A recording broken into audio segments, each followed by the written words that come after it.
Lott Talk Radio.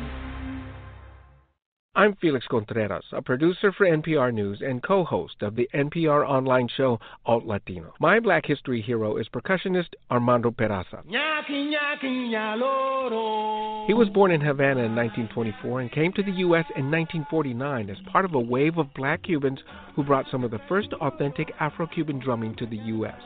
Armando Peraza made a name for himself as a sideman, playing congas and bongos. Charlie Parker, George Shearing, and Cal Tjader are just a few of the musicians he either recorded or performed with during the 1950s and 60s. Then in 1972, at age 48, Peraza joined Santana just as the guitarist was adding jazz to his fusion of rock and Afro-Cuban rhythms. I used to like to watch Armando Peraza walk off stage after he performed an extended solo during one of their shows. He never looked tired or worn down. In fact, it was just the opposite. He walked with a deliberate stride, his back was straight, his head held high. It was in that regal bearing that I felt a strong sense of Africa, of his ancestors, and of powerful, endless rhythms that are almost as old as the human heartbeat. Armando Peraza will celebrate his 87th birthday in May.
He's a king in the sheets. He's giving me love so steady. He touches my heart. Now I'm ready. He touches my soul and my spirit.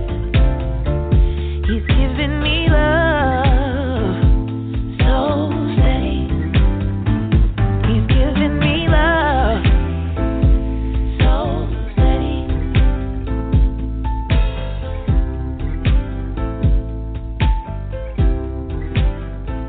He touches my soul and my spirit.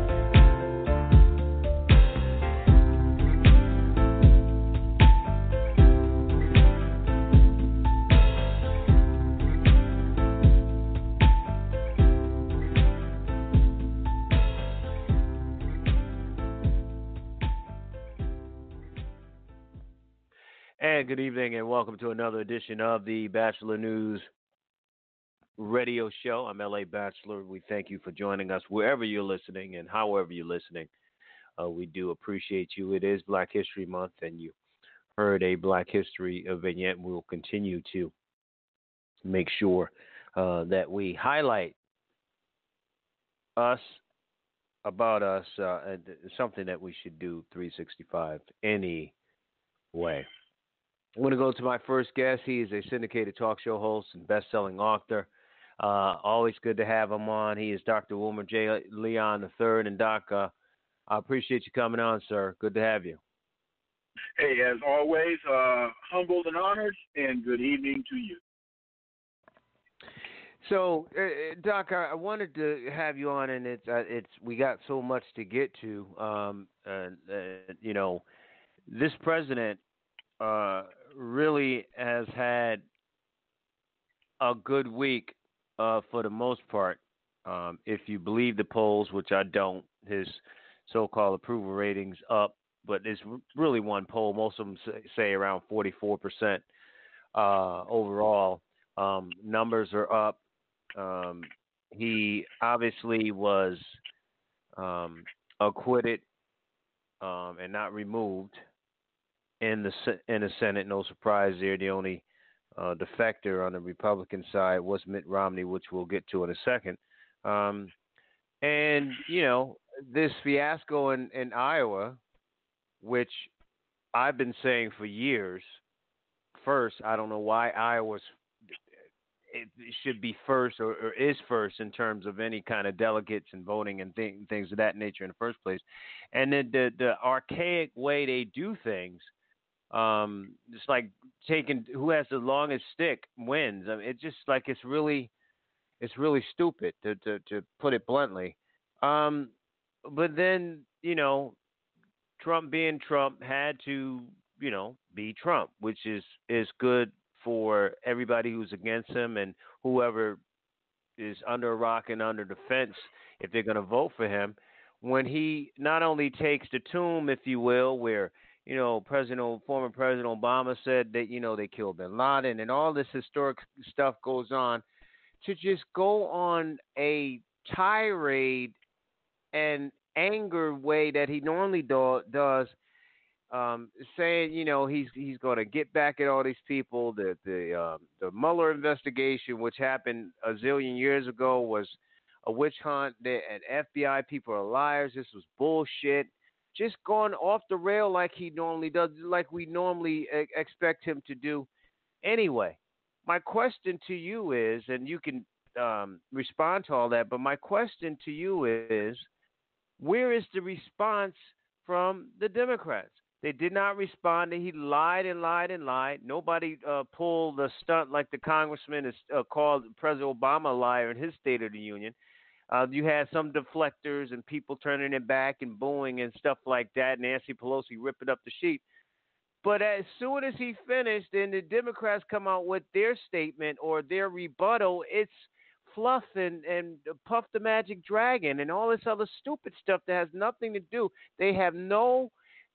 They never call this man on everything. They want to do this Michelle Obama, when they go low, we go high crap that doesn't resonate with most of anybody. And that's why they always have people amongst their own caucus fighting and arguing and deflecting and doing all these different things, because they allow this lying devil to go on TV and dispel his lies, and then threaten to get back at all of them, Pelosi, all of them, Schiff, everybody that has a axe to grind, if you will, with him. I don't know what you want me to say.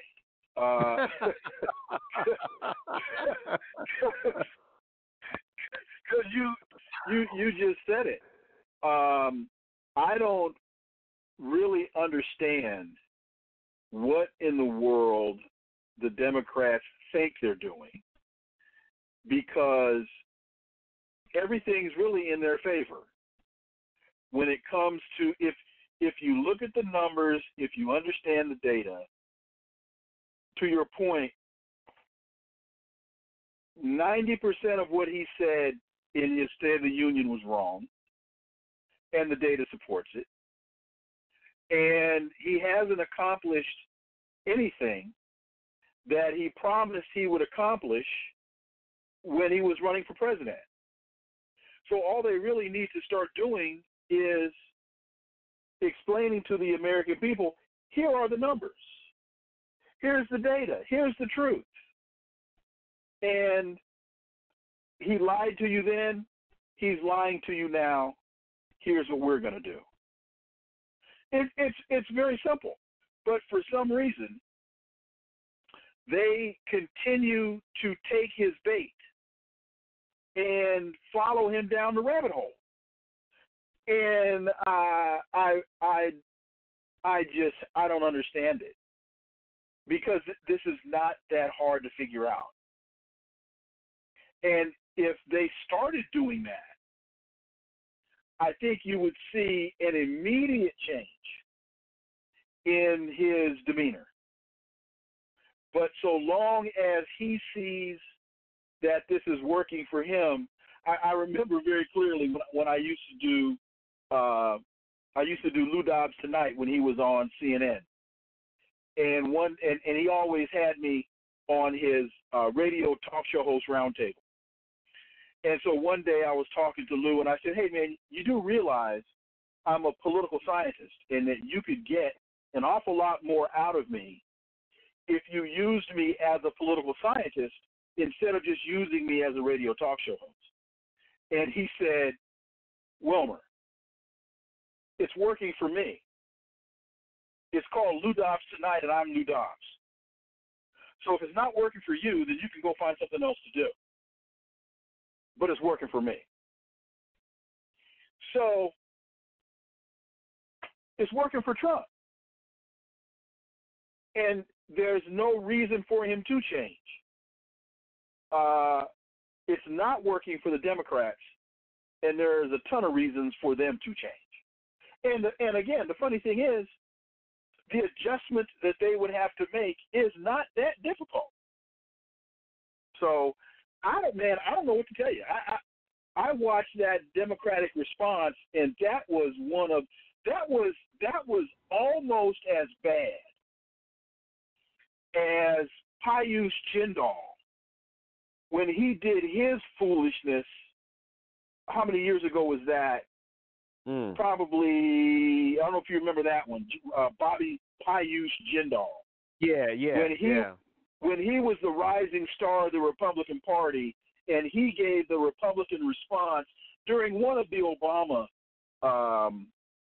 State of the Unions, and you haven't heard from him since.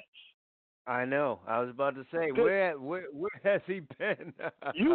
When I said Pius Jindal, you didn't even know who I was talking about. Yeah, I had to think for a moment. And like, wait a minute. Okay, yeah. So man, this, what they're doing, and to add insult to injury, you have still some Democrats that are talking about continuing this process. Right. And that makes absolutely no sense. Let it go. Now the way you impeach the president is beat him at the polls. Now the way that you impeach the president is have a Democrat win as president in November. That's how you impeach him.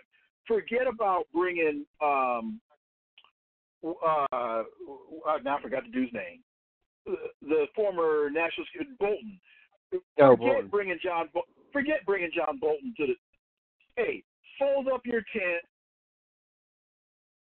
take your whooping, and use the information that you were able to get out to the public during the process against the president as you move forward in this campaign. That's what you do. Yeah. You know, it's amazing too, Doc. A couple of things. Talk with Dr. Wilmer J. Leon. You know, the Democratic response. She looked like she was a deer caught in the headlights. First of all, and then it just was laughable, her demeanor and everything. But let me ask you this: if you roll down in the mud with a pig, and you try to get as dirty as he is or she is, that pig is still going to start looking to get even dirtier in the ground. He's going to find some other stuff to get dirty with. My point is, or my question is, do they need to do that? I mean, there's an old saying that a friend of mine said a while ago that, you know, Democrats play checkers and Republicans play chess. Like they're not even on the same page. The Democrats are happy with infighting, and they call it an umbrella of ideas, while Republicans stand in line. And so, is it time to, if it's that simple, is that part of the strategy they need to do to just start? I mean, there's no decorum at all with Trump or in this Congress. Like, it's divided. You got him in the State of the Union saying 4 more years and all this stuff he's given, which was just absolutely disgusting when you have people like Rosa Parks and other people who got the Presidential Medal of Freedom. He's not only giving it to a racist and someone who divides, who hates black people, who hates Mexicans, who hated President Obama and treated him and made racial comments, not only gives him the medal, but gives him at the State of the Union and has his wife do it. Just no decorum. There's nothing going on. All bets are off. So shouldn't the Democrats go the same route? No, because I think a better analogy is when you argue with an idiot, you sound like an idiot. So what they need to do, again, is just very clearly explain what reality is. For example, President Trump says that the economy is going great. Well, let's explain what that really means. There are some in this country who are doing well. Most Americans are not. Here's the data. But see, the problem is you've got a problem within the Democratic Party, and that's between the establishment elite, the Clinton/Obama wing of the party, versus the progressive Bernie Sanders, Ocasio-Cortez wing of the party. So Nancy Pelosi and Chuck Schumer, who are on the Clinton-Obama side of the party, they have to be very careful about how they attack Donald Trump, because in attacking Donald Trump, in many regards, they're attacking themselves. They voted, 188 Democrats voted to give Donald Trump that National Defense Authorization Act. $738 billion to the military. 188 Democrats voted to remove or pass that NDAA without the provision to force the president to come to Congress to attack Iran. The tax cuts that they're now railing against in terms of the Trump administration, Barack Obama gave similar, not as large, but similar tax cuts to the wealthy during his administration. So part of the problem for the establishment wing, for the elitist wing, for the Clinton-Obama wing of the Democratic Party is they're much closer to Trump's policies than they want to admit. Nancy Pelosi today in her press conference talked about, she tried to take credit for NAFTA 2.0. And, because Donald Trump tried to take credit for that during the State of the Union. But when you look at NAFTA 2.0, it's just as bad as the original NAFTA. It's not bringing any jobs back to this country. It's not leveling the playing field for manufacturing in this country. So a huge part of this problem is when you have one finger pointing at somebody else, you got three fingers pointing back at you. But again, so Doc, but that, again, as much as you have articulated that, and that is fine, Democrats, it's a difference between saying, okay, this is what we stand for, this is what it is, and calling him a liar. They don't even call him a liar. The president's lying, and here's why. With you. I agree with you, and that's exactly what they should do. That's exactly what they should do. They should be very simply pointing out and doing it every day, because this is the type of drum that has to be beaten every day. They need to be highlighting. They need to send. This is what the Republicans do. They'll send out a memo of talking points, and everybody who's going to go on the Sunday shows or going to be in, they get their talking points, and they stick to their talking points. The Democrats need to develop, and Nancy Pelosi said today during her press conference that they put together this list of lies that the president has said. Well, they need to read that. She said that this afternoon during her press conference. That's what they've done. They've put together this list of lies that the president told. Let's see, from today through next month, this coming Monday, if you get any sense when you watch the news or when you listen to them interviewed, see if you can get the sense that they got the memo, that they read the memo, and that they are following the memo. If you're just joining us, we're talking with Dr. Wilmer J. Leon. Go ahead, Doc. And you probably won't, because they're terrible at messaging. They can't develop a message, let alone stay on message. Well, they're going to have to stay on messages,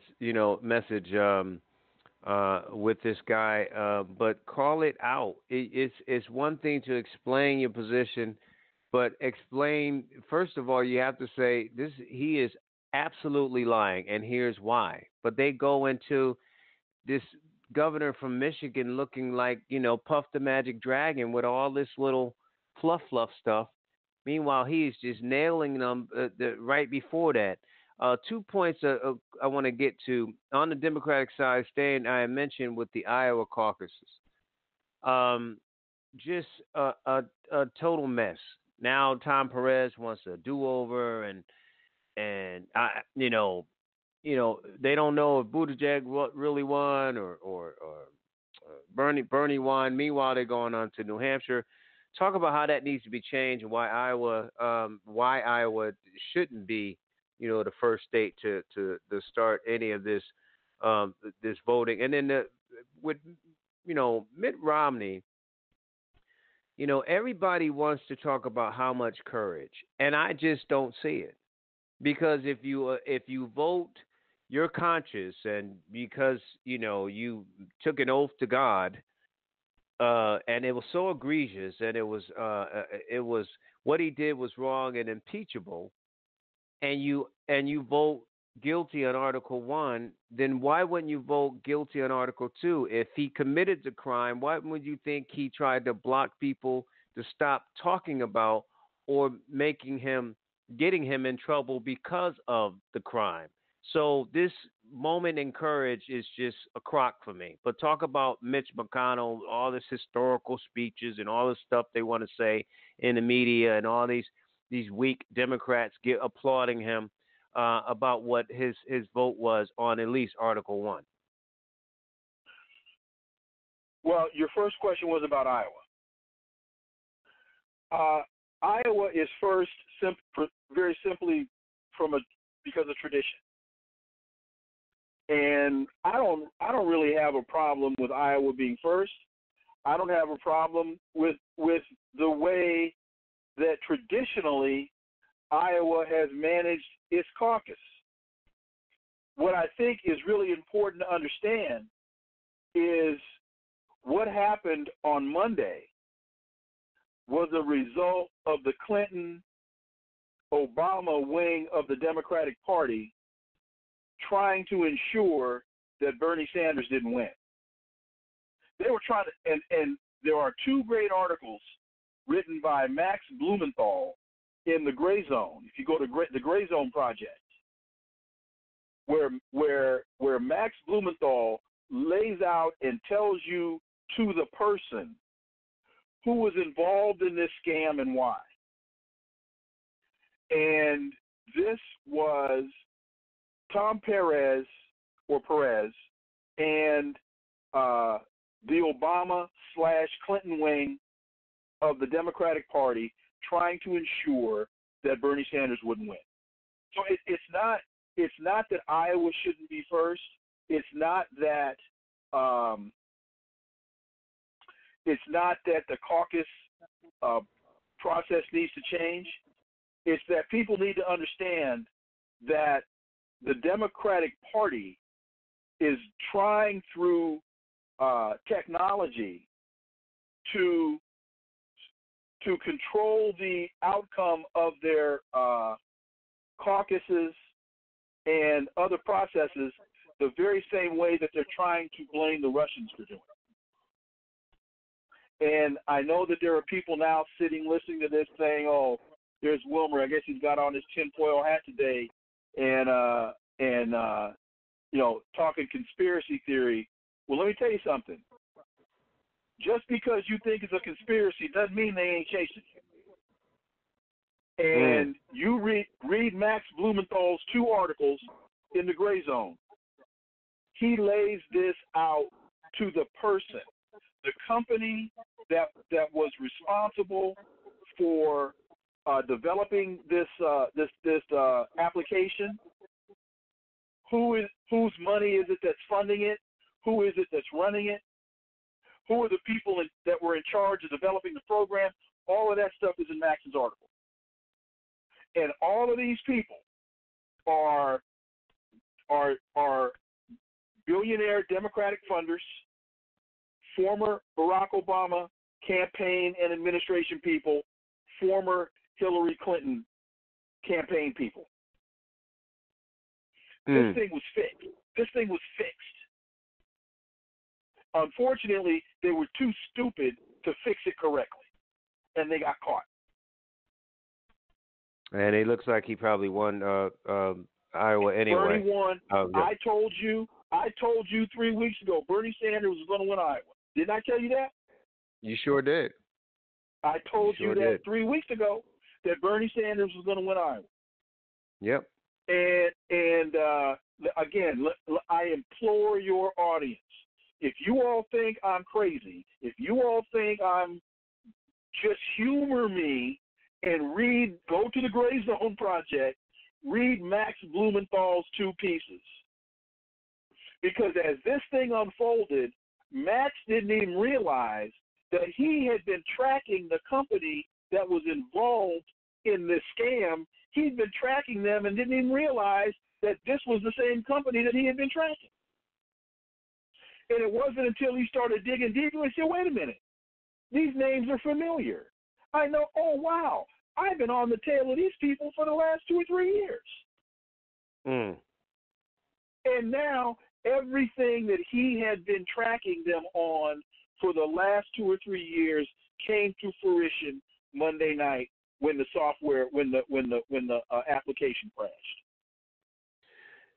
I got a question on that, but I want you to Sure.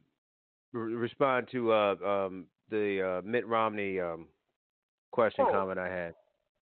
Mitt Romney, see, I think you've heard me say a number of times, you can't act for political expediency on the front end and then try to claim the moral high ground on the back end. And so Mitt Romney punked out, as did all the other Republicans. They punked out. And who's the woman that the senator? They always make fun of her on Saturday Night Live for Susan Collins. Susan Collins. She's another one. Now she says, "Oh, I think the president learned his lesson. Oh, I think being impeached."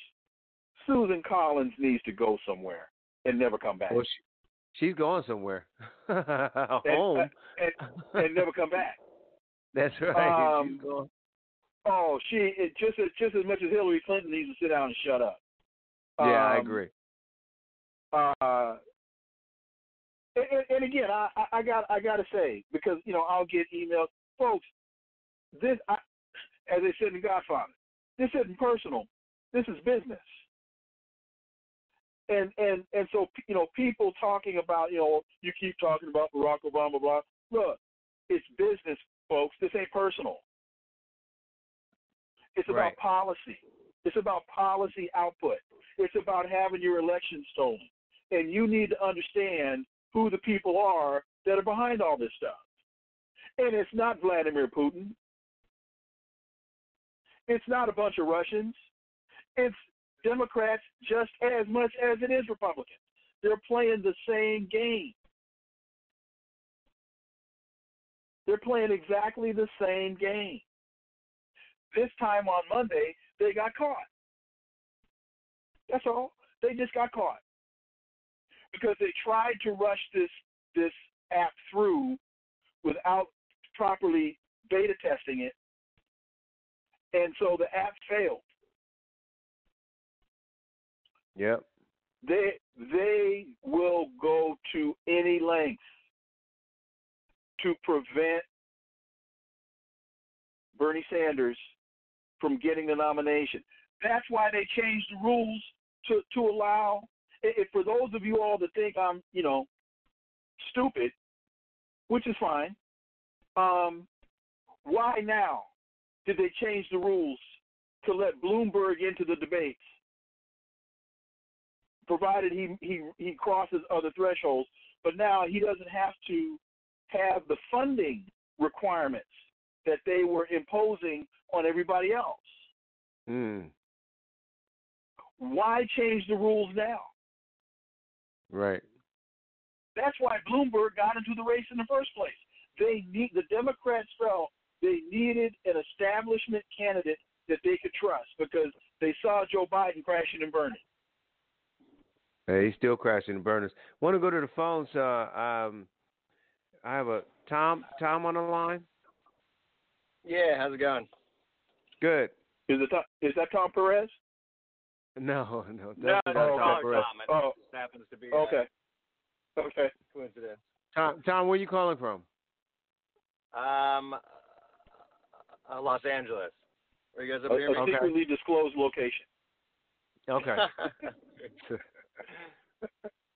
Yeah. What you got, So Tom? I've been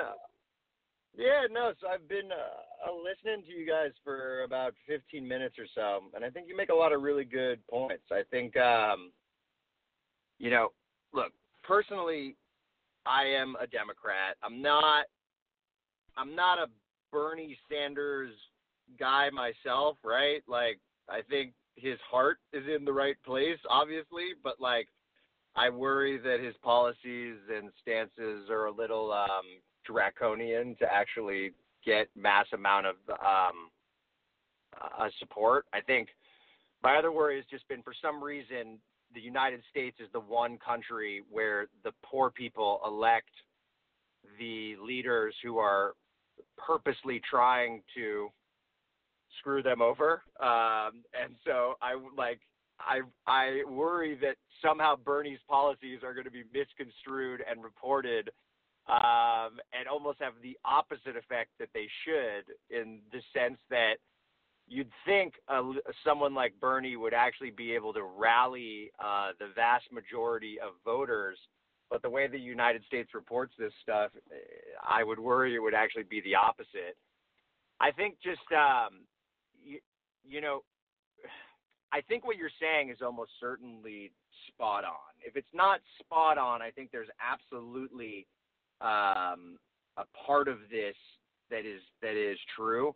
I think what I'd like to see is just, if Bernie is going to win, they should let him win. Like, we need to, this is such a blatant version of how elections are being messed with. Like, my main worry, right, I think, and the thing that really resonates with what you're saying is that people are spending so much time blaming Russia and blaming these other things, and they're not, like, making people think that is dumbing down the audience to the point that they can't actually understand certain things, right? The reality is that advertising tech has moved so quickly that your average American who's not educated on the subject has a really hard time understanding just how much you can be manipulated if you're not thinking about this kind of stuff, right? I, who's not a digital advertising expert by any means, but knows enough to understand how it works, could go on Facebook right now. I could pick the platforms that they operate, Instagram, Facebook, other data collection agencies that they have. I could pick out people that have 2 credit cards that have a limit of over $7,000 that have looked at a travel website in the last 7 days and have booked a trip in this general area in the last 6 months and advertise a hotel at them, right?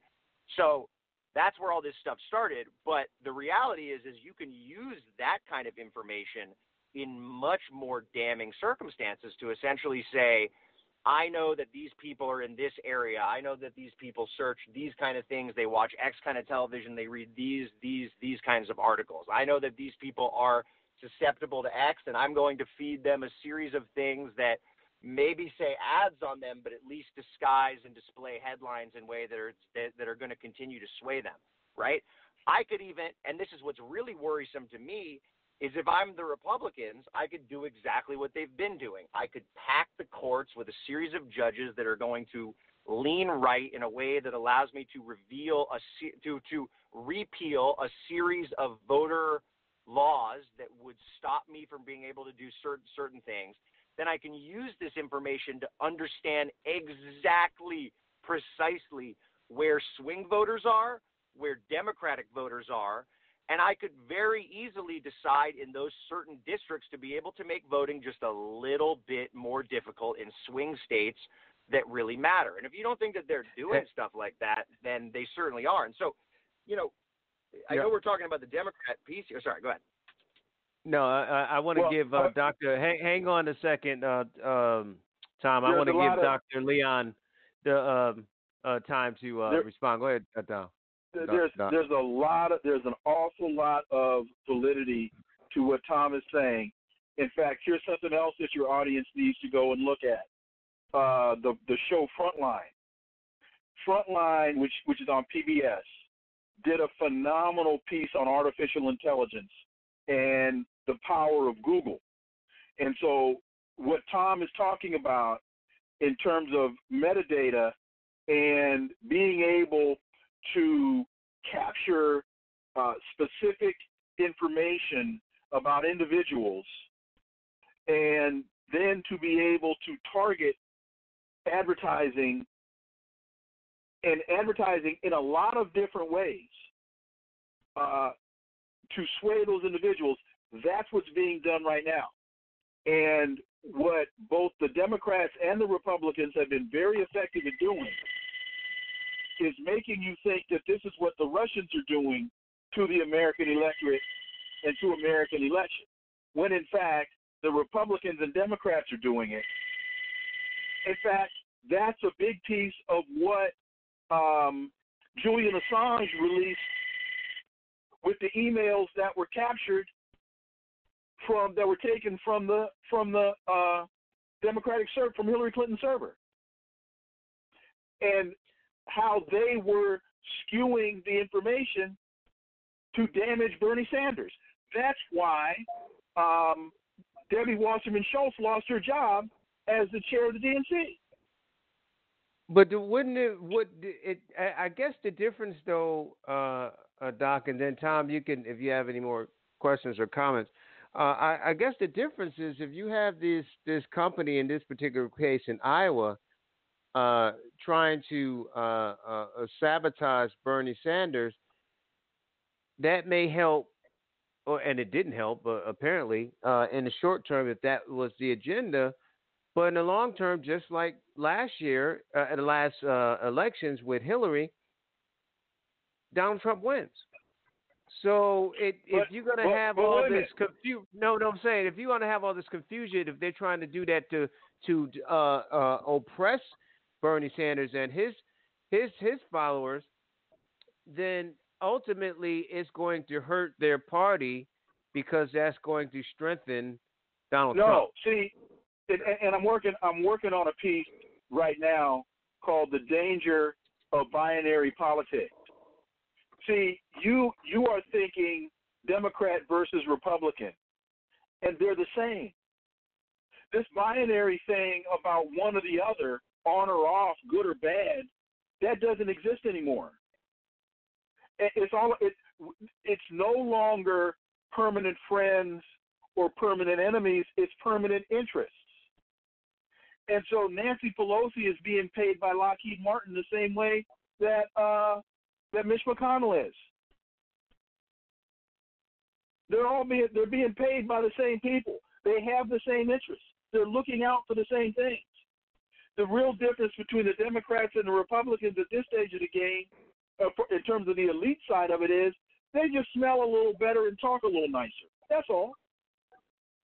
That's all. That's the Democrats. If you sit down and seriously look at, and I'm talking policy here, the Democrats are merely offering temporary fixes, not permanent solutions. Somebody has to, even if it's the same company, somebody has to win and somebody has to lose.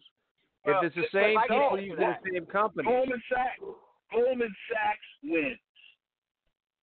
Wells Fargo wins.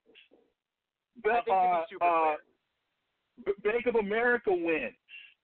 Lockheed Martin and Boeing and Raytheon and Archer Daniels Midland, they win. So that's who's winning here. To be super fair here, I think that your argument actually it holds a lot more water than we want to think, right? That being said, I think one of the most damaging things we can do going into this election is think that these two parties are the exact same.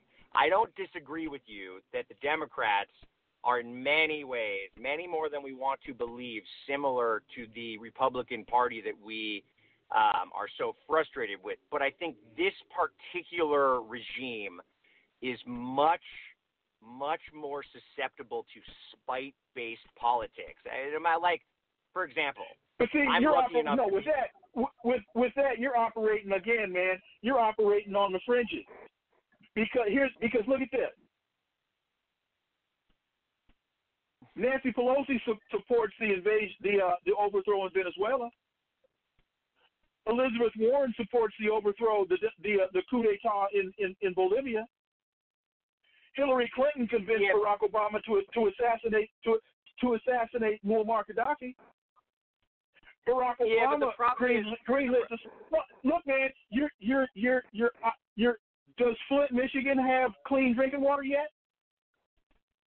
Okay, right. No, they don't.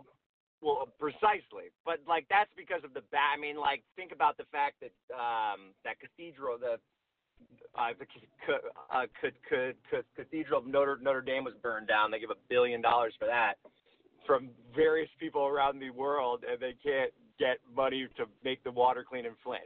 I totally agree with you, but I will say is that I think the biggest mistake that we can make going in to any election is thinking about some of the issues other than Flint. Flint's a really good one, but some of the issues that you just pointed out, because what's really frustrating to me is that what I would really like to have a conversation about is, for the love of God, like, can we just get, like, people can get abortions. Who effing cares? Like, immigration has been a good thing for this friggin' country. Like, half of us probably work for immigrants that are very successful and have made sure that, like, we always have the smartest minds that are starting the companies. It's a globalist economy. The United States was never willy-nilly letting people in, right? Like, just kick that to the side. And what I want to know which president was called the deporter-in-chief?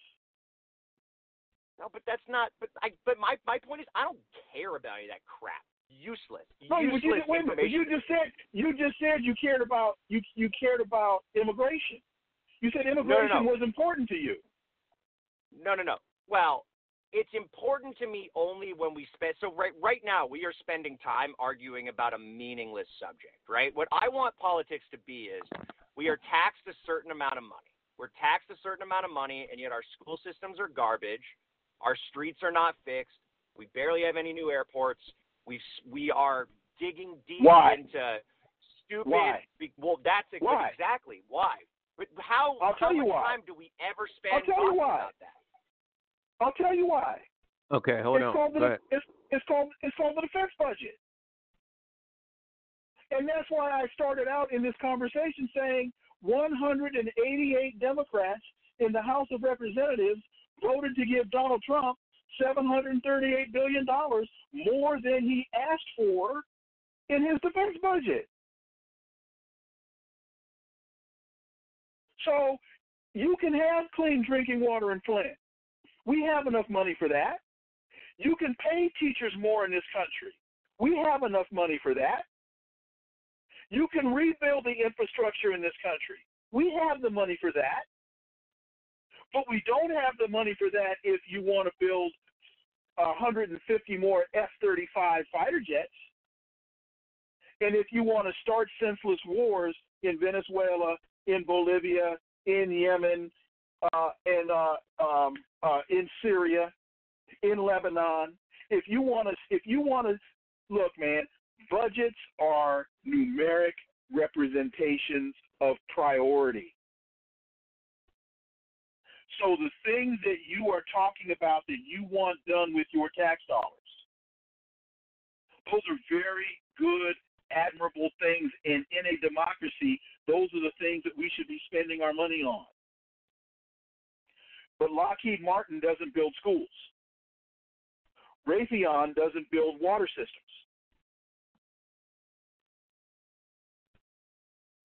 It was Eisenhower that warned you about the military-industrial complex. That's where your tax dollars are going. That's why you can't. You're in California. I don't know, where in California are you? You're in Los Angeles? Yeah, he's here. I'm sorry. He said LA. He said LA. Look. Okay. Yeah, look at the homeless problem in Los Angeles. Look at the homeless problem in Oakland. Look at the homeless problem in Sacramento. 100%. And I say Sacramento because I'm from Sacramento. Look at the homeless problem in Sacramento. So I pick homeless. Like, go ahead. No, everything you're saying, what you just said is spot on. Yeah. I love that, right? Like, I love what you just said. And so I guess what frustrates me and what frustrates me so much about politics is that you don't hear politicians talking about what I'm talking about. I want to hear people talking about what you're talking about. Hey, then you need to listen, Tom. Then you need to listen to Bernie Sanders, because Bernie Sanders is saying exactly what I'm saying. But here's the problem with Bernie. He's going like, we don't need a complete. I don't think we need a revolution. Maybe we Yes, do. we do. Maybe Yes, we do. But I guess I see a much more simple fix, which is if I'm a senator, right? I want to eliminate super PACs, and I want to know exactly who has given you money. And when you present a bill to the House floor, and when you vote, I want a graphic underneath you that says I have been given X amount of dollars. You want to eliminate super PACs until you become a senator that is being paid by super PACs. Then all of a sudden, super PACs aren't that bad. Well, then all of a sudden, agree, but super PACs aren't that bad. Well, I guess the issue is, where, I've heard the same thing, Doc, that you're saying that, Democrats and Republicans are one and the same, and the one is ruthless, the other one tries to be above the fray, and you can go on, and like I said, difference in policies, a short-term fix as opposed to a long-term disaster, maybe, and I guess Tom's hope is that and I think you were saying, like, in terms of immigration, it's nothing to talk about because it's not a problem in the sense of what Trump and Republicans try to make it out like these disgusting people are coming over here and just destroying the United States. But you're saying you don't even want to talk about immigration because immigration is not a problem in your mind. You just want to see you want to get some infrastructure done based on the money that you spend, and you want transparency. Is that what you're saying, Tom? Precisely. I think the main difference, and coming into this conversation, I didn't think that I would agree with what the guest is saying, but I actually have to agree with him. The main difference between Republicans and I guess Democrats at this point is that Republicans spend the money in like a little more blatantly stupid of a fashion. Like the Republicans will make moves that you can look at them right away and be like, that's dumb. But the Democrats will veil it a little more, even though they end up making very similar moves at the end of the There day. You go. I'd still choose the Democrat over the Republicans in my mind because I at least think there's like a modicum, even if it's the here's amount, here's the thing. And here's the thing that Ruby Sales said that is so true. You've got to figure out who gives you the most space in which to operate. And then you have to operate and expand within that space. And I would suggest to you that the Democrats give you more space in which to operate. The problem is you can't trust them. For example, Wisconsin just removed 250,000 people from the voting rolls. They sure did.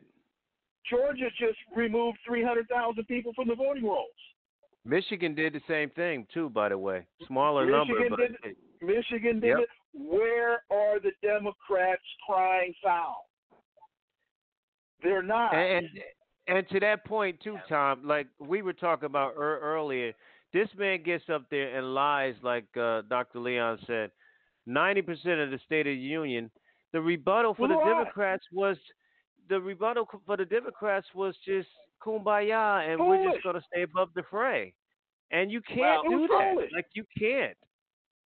I'll say this, and you might actually I want to say this from the most educated standpoint that I possibly can.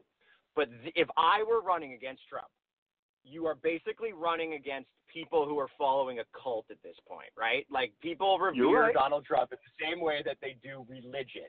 And so religion has almost been replaced in this country by meaningless party politics. And you don't fight religions and cults with rational facts and thoughts. If I were running against Donald Trump, every other line out of my mouth would literally just be talking about how he has a small penis. I know you're going to think I'm joking. Tom. I'm not joking. No. But no, you're no. But here's the mistake you're making. Is that the cult members, the Trump cult members, are not your target audience. You're absolutely right. You can't convince those people that the world is round because they believe the world is flat. You're absolutely right. But that's not your target audience. Your target audience are the conservative Democrats that got sick of the Democratic Party under Barack Obama and figured that they would vote for Donald Trump as a change agent. Your target audience are the independents who can be more single-issue voters. I said can be, not are. Can be more swayed by more. For example, you mentioned abortion. That's one example. I know that's not a good example on independents because they tend to be more conservative voters. But my point is, your target audience is not the members of the cult.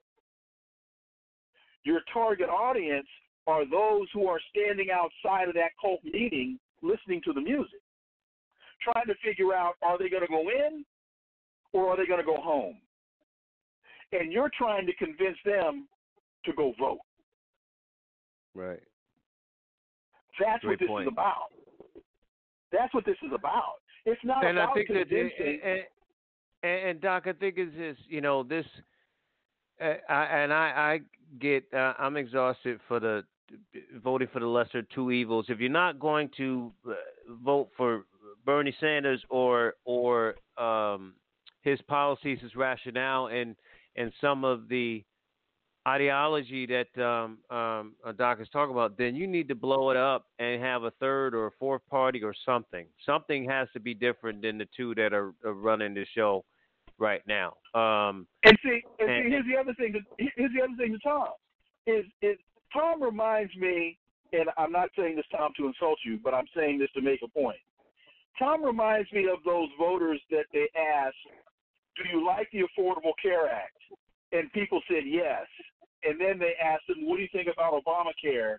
And they said, oh, I can't stand that. And it's the same thing. And it's the same thing. So what Tom has been, the things that Tom has been articulating and listening to me saying and saying, I agree with you, that's what Bernie Sanders is saying. And I don't say this because I'm not saying this because I'm a Bernie Sanders supporter. I'm saying this because I think it's true. Bernie Sanders has been labeled a socialist by people who either don't know what socialism is or by people who intentionally want to confuse the issue. And it's almost along the same lines as they did during the McCarthy era of labeling somebody a communist. They just want to, or what the Zionists want to do and label you anti-Semitic. Well, I got to say, go ahead. Go ahead. No, I was going to finish it because I wanted to make sure I plug something about you, but go ahead. So Tom, and to the Toms that are listening, go and really listen to what Bernie Sanders is saying. And when you start to really listen to what he's saying, you'll understand why Nancy Pelosi and Tom Perez and Barack Obama and Bill and Hillary Clinton want to see to it that Bernie Sanders fails. Because Nancy Pelosi, Barack Obama, Bill Clinton, and Hillary Clinton are corporatists in America. They are backing Goldman Sachs. They are backing Wall Street. It was Barack Obama who said to the folks at Goldman Sachs and the other financiers, I'm the one standing between you and the people with the pitchforks. And I'm with you. I didn't make that up. That's not me hating on Barack Obama. That's just me recounting or reciting what the man said himself. Stop hating on Barack Obama, Dr. Leon. That's black on black crime. Come on, stop hating on him. Since you told me to, I will. I gotta say to Tom, who's still listening, you made some good points. That the penis stuff kind of threw it off. But if you believe in what the good doctor is saying, you can catch his show, which I'm allow him to plug before he gets out of here, because he doesn't just speak. It's the reason why he's a political scientist and an author and a great talk show host on syndication. Doc, I do have to ask you. And a reformed Obama hater. That's right. Thanks to you. That's Thanks right. to you. Yep, A reformed right. Obama hater. And don't do it again. Oh man, and I think Tom said that he works for one of the networks, so that would make a lot of sense of why. But we get all kinds here, Doc. So right. Yeah.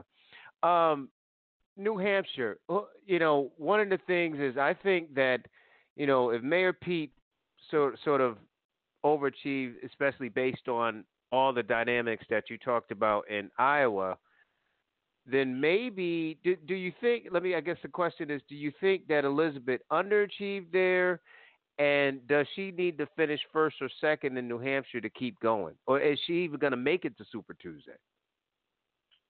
Oh, I think she has the money. I think that she will fare well enough in New Hampshire to keep going to Super Tuesday. Because New Hampshire is close to where he's from Vermont. Where's she from? Massachusetts. Massachusetts.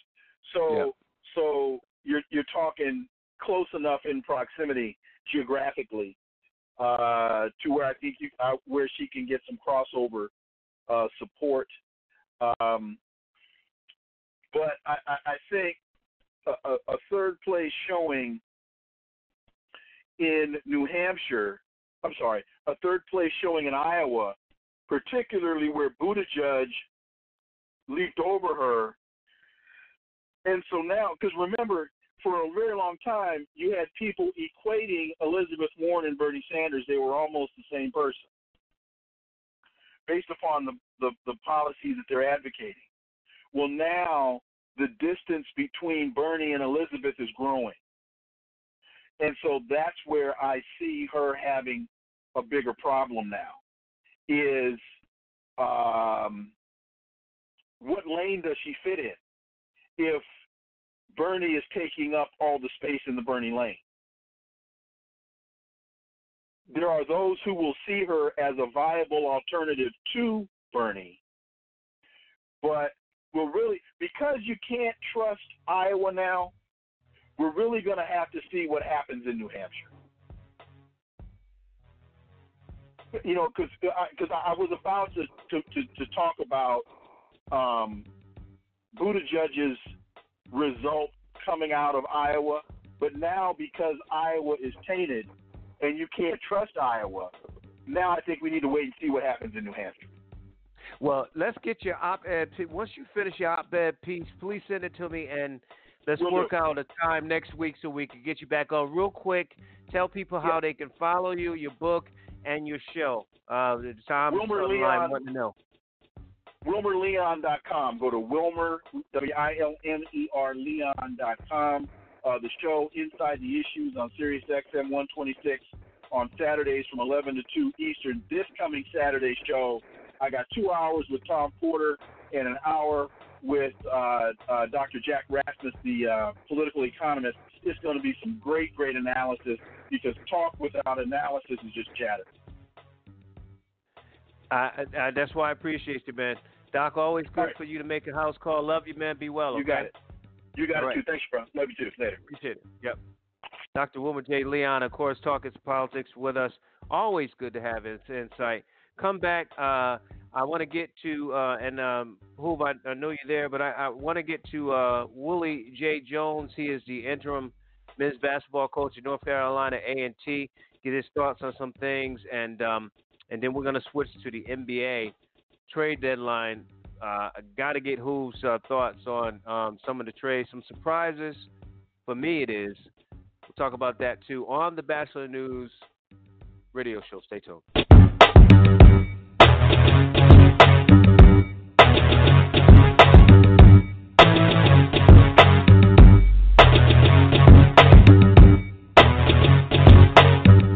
Hardee's Happy Hour isn't your average happy hour. From 2 to 5 p.m., double sliders are only $1.25.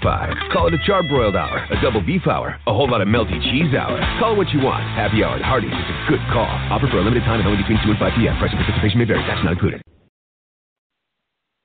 Welcome back to the Batchelor News Radio Network. Thank you for joining us. 646-929-0130, the number to get in touch with us. I'm going to go back to the phones and bring in my next guest. He is a coach, men's basketball coach at North Carolina A&T. Always good to have Aggie folks on the line. He is Willie J Jones. And Coach Jones, I appreciate you coming on the Batchelor News Show, sir. Oh, man, it's a privilege, man. I hope everybody's well. Always good to talk about Aggie basketball. Absolutely. Coach, I wouldn't be doing my job if I can't at least ask you, if you can. Obviously, reports are all over the Greensboro, the Triad, and here in the Triangle where I'm at, and across Aggie Nation.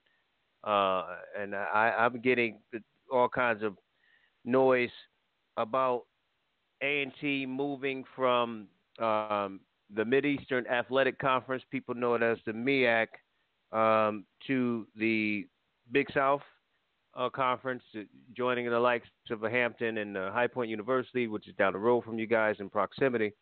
If you could confirm that or deny it or anything you want to say in that regard, sir? It was news to our program today as far as our staff. Obviously, if it did happen, that would be a big time jump for our program, and the future, would definitely look, bright competing in that league. Is it something though that I guess most people would in your program and other programs? Obviously, bowling's not going because that particular conference doesn't have bowling. But is this a move that you feel like in terms of recruiting will be better? And from a historically black college standpoint, how does one feel about that? Having been in the Big South as a coach, from the recruiting standpoint and some of the roadblocks that we see, the only thing at A&T, when I compare the two, that we have had issues with is, being in an HBCU league. I think the resources, the type of player that we can attract is all on basis and all online, even I think at the highest tier in that league. Now, taking the, HBCU, playing in the MEAC, players can now say, hey, you know what? A&T has the best academics. A&T has the best campus.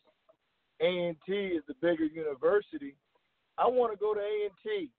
And I think from our standpoint in men's basketball, we're able to now attract that kid, that high school kid, that can really be good for 4 years for us. And, many of the people around the HBCU culture, we talk about why some of the better athletes come play in the MEAC or the SWAC. One of the major obstacles we have is that, playing in a league, that is not, is not a predominantly a PWI league. And so I think the opportunity for A&T in football, men's basketball, women's basketball, baseball, softball, the opportunity to attract those student athletes that can compete in that Big South, I think we all have an opportunity to do that now, if that is the direction that the school wants to go in. Right, and obviously the decision will come down to the the board of directors on tomorrow at the time of this broadcast. But just wanted to get your thoughts. Are the players, if this is the case, would the players be excited about this? Is this, you talked about recruiting, but is this a step up in competition, if you will? I know Hampton would be there, and High Point University always has a good squad, and some of the other teams here, but is there a feeling, a sense that the competition will be better than what you've come through with the MEAC? No, that is not what I'm saying. Okay. The MEAC as a league, men's basketball is comparable to the Big South, is comparable to the Atlantic Sun, is comparable to the Southern Conference. And so from a competition standpoint, each league has different pros and cons. And so the best team in the MEAC is going to compete with the best team in the Big South, the best team in the Atlantic Sun, the best team in the Southern Conference.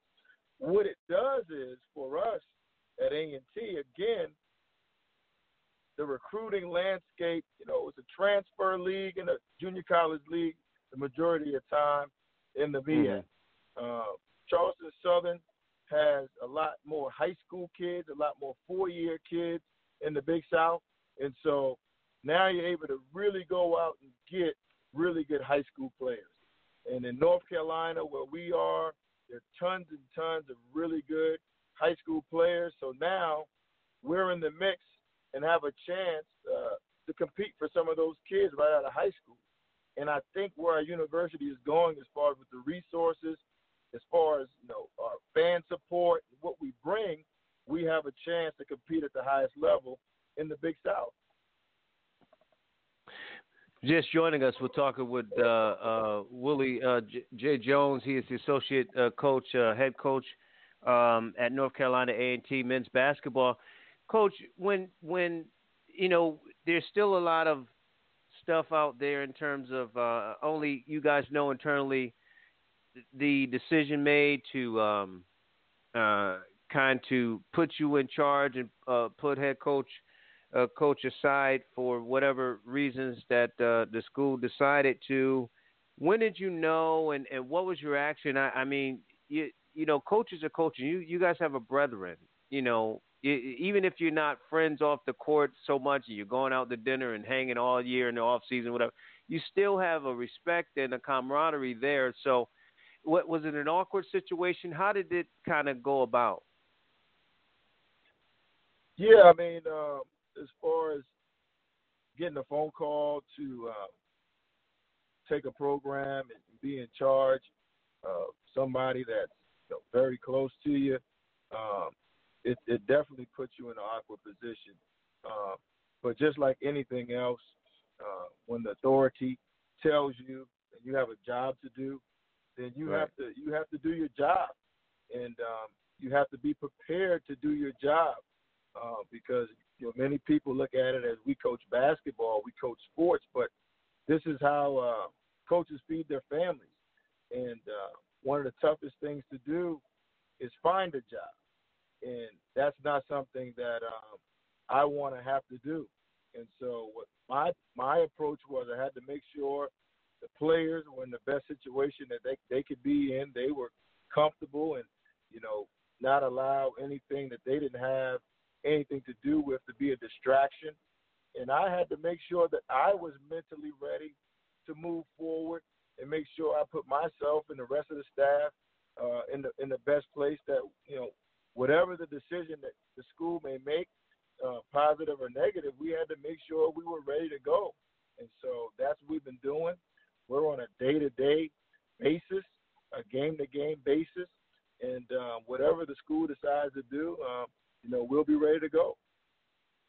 Yeah, because I would think, look, you talk about not only, him having to feed his family, but you got to feed yours. And you certainly want to, as a professional, you want to put your best foot forward because, as you said, if you're not, at the end of the day, the head coach, you still have to put on a good show and have a good record, if you will, to show. Let's look at this team thus far, though, Coach. I mean, I think under the circumstances, under the whirlwind of things, I'm sure you walked in, you weren't signed up to or expecting this to happen, and then now with this recent news, you guys are playing pretty good basketball, especially at home. Struggled a little bit on the road.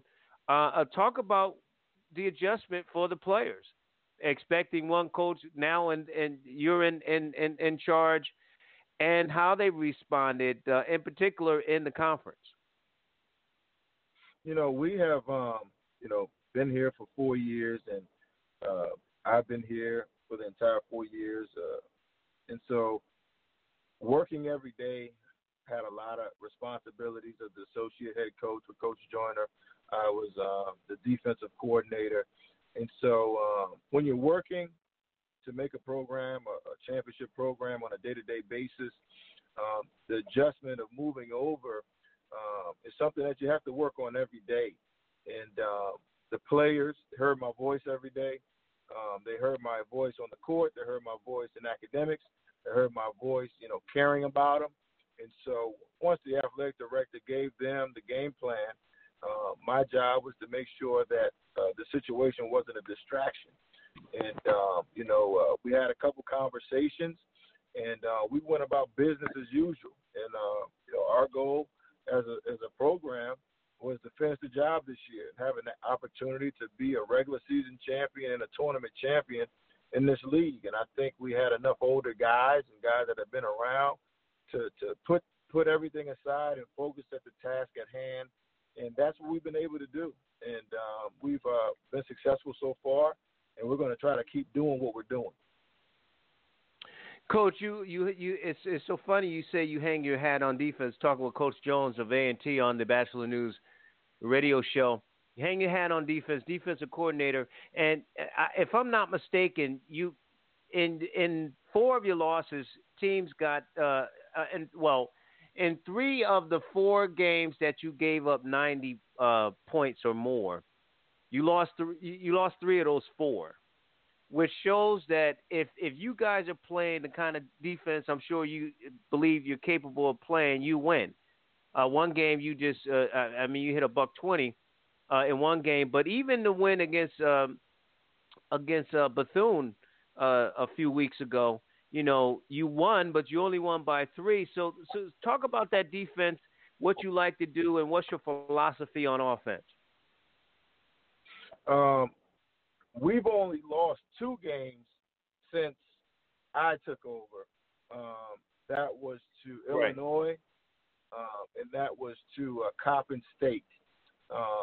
What we've been able to do offensively, we were scoring probably, high 50s, 59, I think, points a game, right at 60 points a game.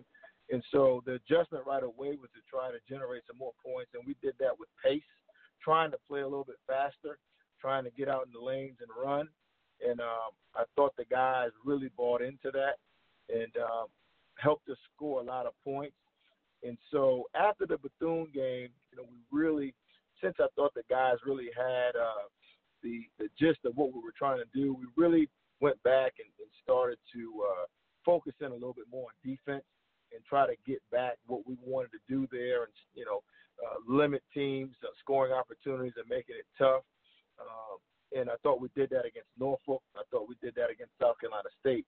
And so now trying to put together that, that perfect storm to score and have the ability to score fast and also make it tough for teams on the defensive end to score against them.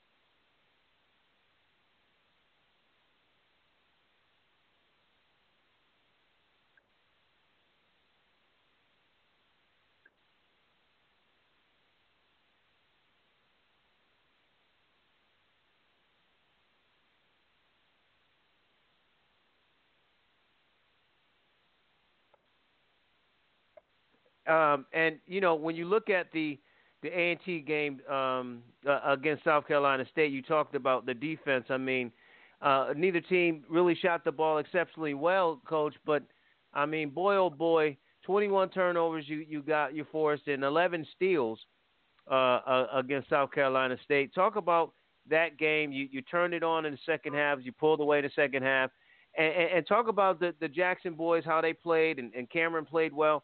And some of the guys have been playing well for you all year.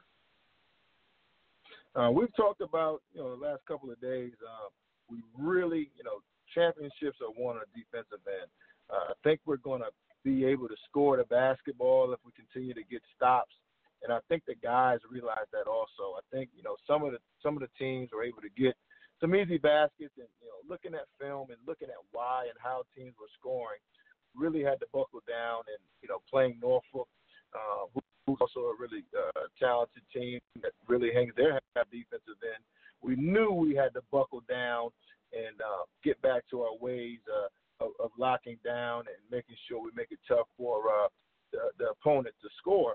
And Ronald Jackson, Andre Jackson, who's been there before, Cameron Langley, those guys have been there before, and so they bought into it, and it doesn't hurt our offense. Actually, our offense starts with our defense, and I think the more stops we get, the more fun they get to have, and I think they started to see that, by reviewing the film and kind of seeing how some other teams were able to score.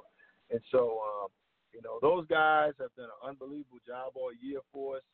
Devin Haygood, they love catching lobs and playing and having fun, shooting the three ball a lot better in the conference play. And so, like I said, they bought into our style. They're having fun, and I want to hopefully continue to make this thing happen for the rest of the season. Coach, I know you didn't put the schedule together, but I know you had to play a part in it. But when you look at just sort of backtracking, and this is sort of typical of a lot of the HBCUs, especially at your level, where you just play a furious out-of-conference schedule to start the year. I mean, UNCG is not a slouch. Certainly Charleston Southern, a team you'll be getting used to. Western Carolina. Utah State is always seems to be up there in the big dance. And then you took on Eastern Michigan, and you mentioned the likes of UTEP. You play Wake Forest and Illinois. What goes into the mindset?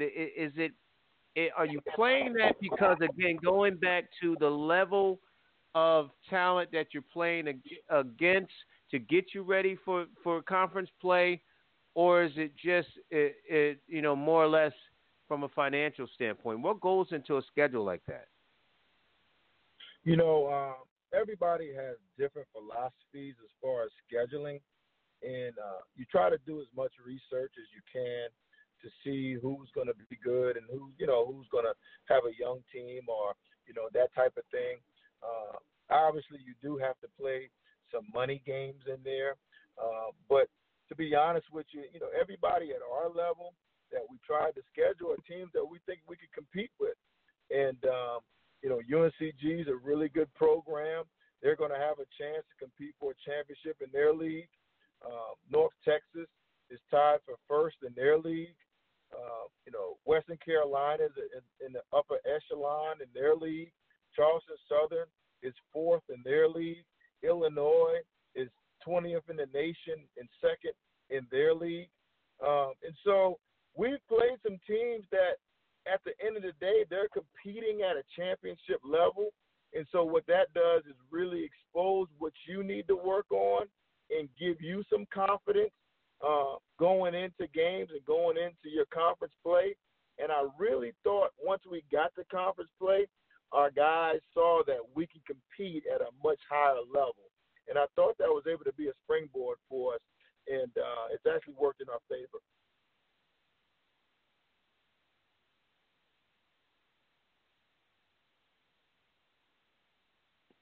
Yeah, Coach, I want to end with this game because when you look at the game you got coming up this weekend against Bethune, you guys already played them. I mentioned it was a high-scoring affair, a 98-95. I mean, thank God you guys were up at halftime because you guys played to a tie in the second half. Both of you shot really well from the floor. And I think the difference of them staying in the game is you guys didn't shoot as well from the free throw line, and they really got on you on the boards. Talk about the rematch, what they're going to do, what they like to do that may give you some issues. They're very talented. Going on the road and winning anywhere is tough. The first game was a matchup of two of the highest scoring teams in the MEAC. And so what we have to do is find a way defensively in their gym to make it tough for them to score. And that's something that we've talked about. We're going to try to play our style offensively, but we really going to try to focus on defending Bethune and making them have to really think and making it hard for that ball to go in the basket for them. I think if we can do that on the road and have some grit, we'll have a chance to win the game. It should be another good game. Look, Coach, I appreciate your candor and honesty, sir. I appreciate you coming on. Best of luck the rest of the way. We'll have you on again. And Lord willing, I will see you in Norfolk, the site of the conference tournament too, sir. But be well, and thanks for coming on. I look forward to it, man, and thank you again. Coach, we appreciate you. Yep. All right. That was Willie J Jones. He is the associate coach, interim coach at North Carolina A&T. I'll take a 30-second break, come back and talk with Luke Williams, the owner and publisher of the Black College Sports Page, get his thoughts on A&T and other quick things on the Batchelor News Radio Show. Stay tuned.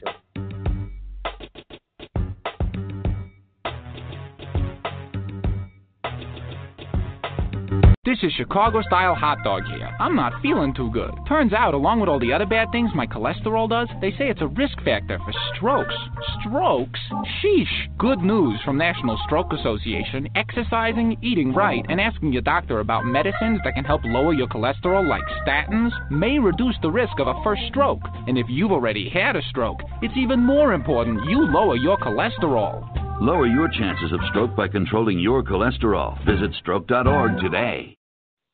Welcome back to the show. Thanks to Coach Jones from North Carolina A&T coming on. Also talk with Dr. Wilmer J. Leon III earlier or prior to that here on the show this evening. Back to the phones. He is the publisher and owner of the Black College Sports Page.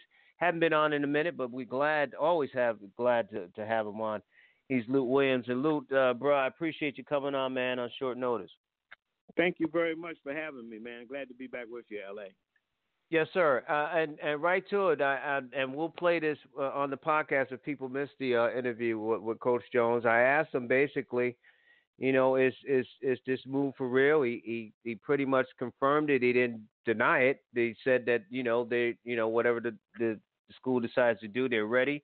It's an opportunity to play, different conference. To do some different recruiting, maybe a little bit better recruiting. The Big South is it's a Carolina conference anyway with both North and South, so that kind of makes sense from their standpoint strategically, and they got Hampton. So your thoughts on it and how, and we talked earlier, it's already been sort of a sinking ship for the MEAC, but how devastating is this for them as well? Well, first of all, on the side of how A&T is dealing with this and how they came to this decision, obviously that's one of the questions that are going to be asked tomorrow. The big question that has always been is that a move like this, is this a lateral move? And if it's not a lateral move, what are the advantages of coming to the Big South? What are the advantages financially or otherwise? And, from the time this happened early this morning when the story broke, the News and Record carried the story basically saying that A&T was preparing to leave. To couch it is what they're really saying. What they've said so far is that the move is being proposed by the school, by the administration. The Board of Trustees has to approve it tomorrow morning. And you'd have to believe that the Board of Trustees has seen this before, that someone from the administration, the chancellor or athletic director or some combination of administrators have pitched the idea to the Board of Trustees in some detail with all of the pros and cons, and that this vote tomorrow on the Board of Trustees, for the most part, is a formality. I doubt very seriously whether we're going to go to this press conference tomorrow morning. I just got the press release about the press conference tomorrow morning. It's actually going to be in the administration building, which means that Chancellor Harold Martin is probably going to be part of this announcement. But the bottom line is, the more that I've thought about it, I've literally been on the phone, LA, since 9 o'clock this morning when people I found believe out you. about it. And they started calling me. And I've gotten calls from everybody, coaches, reporters, fans, A&T supporters, A&T grads, A&T boosters. You know, what is this about? Where is this coming from? I've been on an emergency podcast asking me, was I surprised? You know, all these kinds of things. The bottom line is this. The more that I've thought about it, you know, and you mentioned this, the fact that in the Big South Conference, there are at least 3 other teams in North Carolina. There's UNC Asheville. There is also High Point, which is right around the corner, you know. Right. And there's also Campbell University down in Bowie Creek, which is about an hour away. Those are the 3 schools that are in North Carolina. And I think Presbyterian is in North Carolina. I'm not sure if it's in North Carolina or South Carolina. But the bottom line is Charleston Southern's in South Carolina. Presbyterian, I think, is in South Carolina. Radford is in Virginia. I think there's one other school in Virginia. But the point of it is that the idea of not having to travel to Florida for whatever number of sports across the board, not having to travel to Delaware or to Baltimore for whatever number of sports, I'm sure that was a significant factor. And when Hampton made this move a couple of years ago, their chancellor, Dr. Harvey, said that the cutting down on travel, allowing the students to spend more time in class and less time traveling was the most important factor for him. Everybody that analyzed that move said at best they thought it was a lateral move because the Big South is a one-bid NCAA conference. It's basically a one-bid FCS football conference, you know. So the idea that there's any more money in a move to the Big South, if there is, I'd like to know what it is. Obviously, A&T loses the opportunity to make the $500,000 plus that they've made 4 out of the last 5 years in the Celebration Bowl. But other than that, in terms of TV contracts and TV and sponsorships and all those kinds of things, and I'm not going through the list of Big South sponsors. But the fact that the Big South is a predominantly white conference, it's not an HBCU conference, there may be some difference in terms of the kind of corporate support they get or the kind of corporate support that's available across the conference level. I'm sure that probably factored into it. But the bottom line is that it certainly, as you said, is a blow for the MEAC. Some are thinking it may be a death blow for the MEAC. It may be A&T has become the signature program in this conference over the last 5-6 years. They've dominated not only in gridiron, they've dominated in track and field. They've won baseball. They've won bowling. They've won softball. You go across the list, they have become the predominant program in this conference. And as you know, like people say, the face of something, they've become the face of the MEAC because of their exposure and their winning. So how the MEAC survives this, how they continue to prosper, minus an A&T. Losing Hampton was one thing. I think losing A&T is even a bigger blow.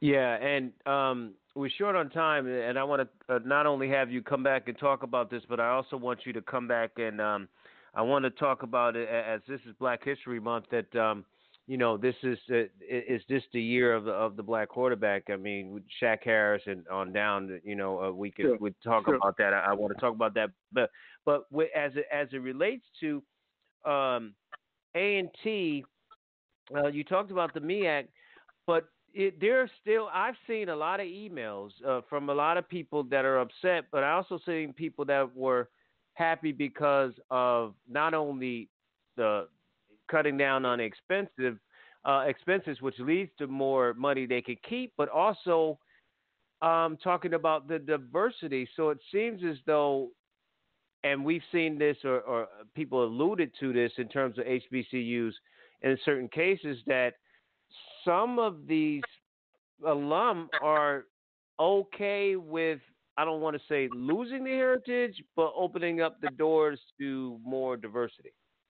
No, well, I think you're right. I think that, and that's one of the things I'm most interested to see.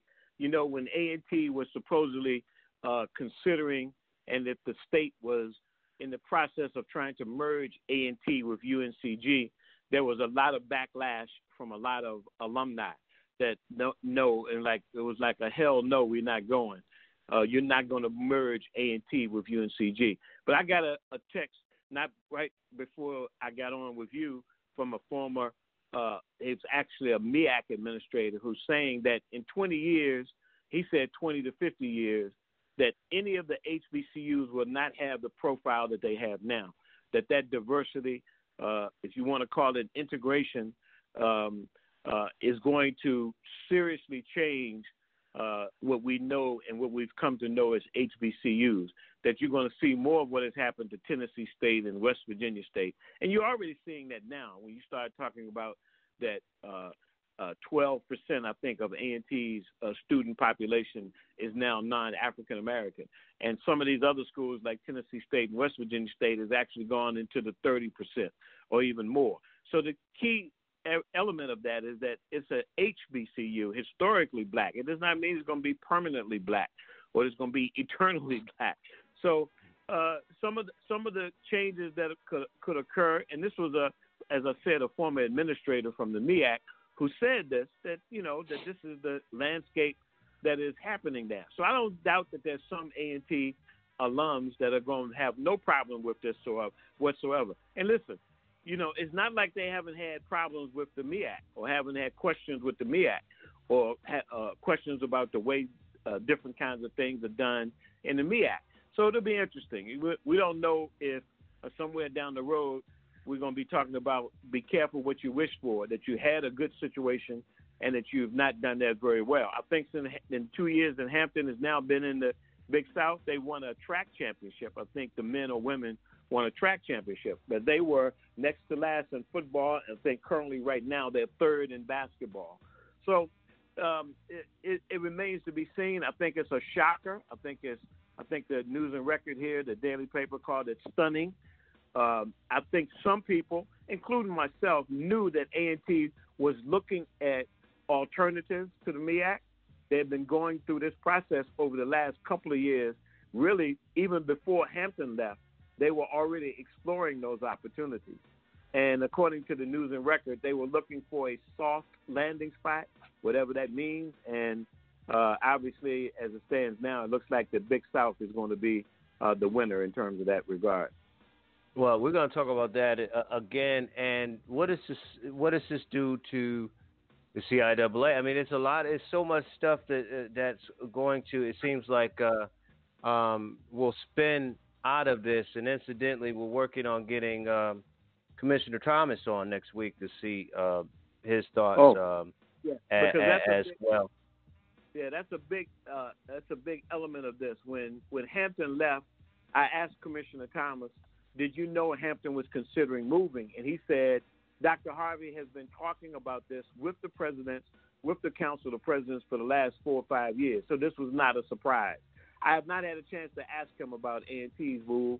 I certainly will, and I want to see what kind of answer he has. And the fact that A&T is announcing this now, remember, Hampton got in trouble because they did not announce a year ahead of time that they were moving. They got past the year threshold, and the MEAC levied a fine on them because of that, which Hampton refused to pay. So the MEAC ordered all of the MEAC schools not to play Hampton in football when Hampton left that first year because Hampton did not pay the penalty that was levied on them. A&T appears to be avoiding that by doing this. According to the story, they will play the 2021 season next fall through next spring. They will play in the MEAC. That will be their final year, and they will not leave until July the 1st of 2021. Wow. Lou, we got to run, man. This is I think stunning news, stunning, incredible news that we have to follow up. I'm going to get with you off air so we can get you back on. Like I said, I do want to talk about the state of the black quarterback in the NFL too. Absolutely. Be well, man. I appreciate you. I'm glad you're feeling better. Talk with you next week, okay? Okay, man. Thanks for having me. Appreciate you. Luke Williams, of course, for the Black College Sports Page, talking about North Carolina A&T leaving the Mideastern Athletic Conference. We know it as the MEAC Conference, going to the Big South. Stunning news if you follow HBCU sports. Going to take a 30-second break and talk with Steve Lott. He is the COO of the Boxing Hall of Fame in Las Vegas. Get his thoughts on some of the up-and-coming fights. How did he get so much video archive stuff, some of the biggest fights, and talk with New Costamato, and all of that. And MMA, the UFC versus boxing. It's been sort of the debate over the last decade, really. Talk about that with him. Stay tuned.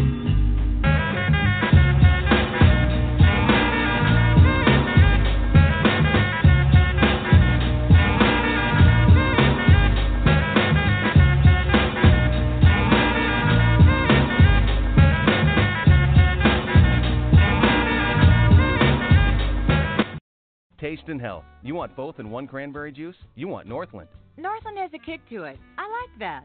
It says 100% juice on their label. That tells me it's healthy. Cranberry raspberry, cranberry grape. I love all their flavors. Northland, a great taste and the health benefits of cranberry. Only Northland has 27% cranberry in all 9 of its 100% juice cranberry blends. I choose Northland because it fits my healthy lifestyle. Northland, 100% juice, 100% refreshing.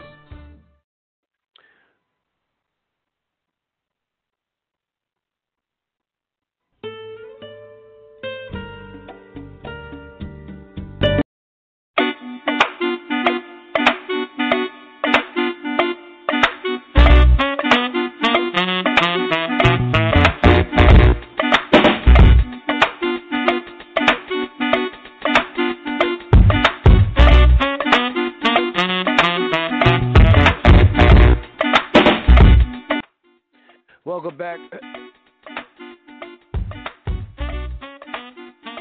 back to the Batchelor News Radio Show, as I had to cough.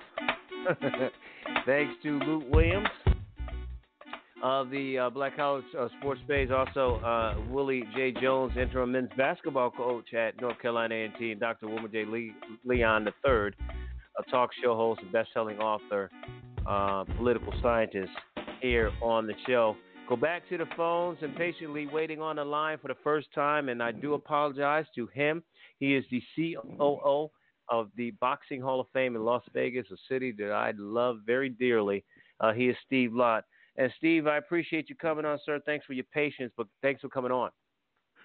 My pleasure. Greetings from Las Vegas. Absolutely, man. That is my city right there, buddy. If I can get out of there and anywhere in Florida is like where I like to be. I'm from Connecticut, so I miss the action. That's why I like Vegas, and I don't miss the cold. That's why I like Florida. So that's why I got a mixture. Yeah, it's a little warm here in the summer, but it is terrific all year round. A terrific place to live. It really is. And you got the Raiders coming there. It's got to be pretty exciting.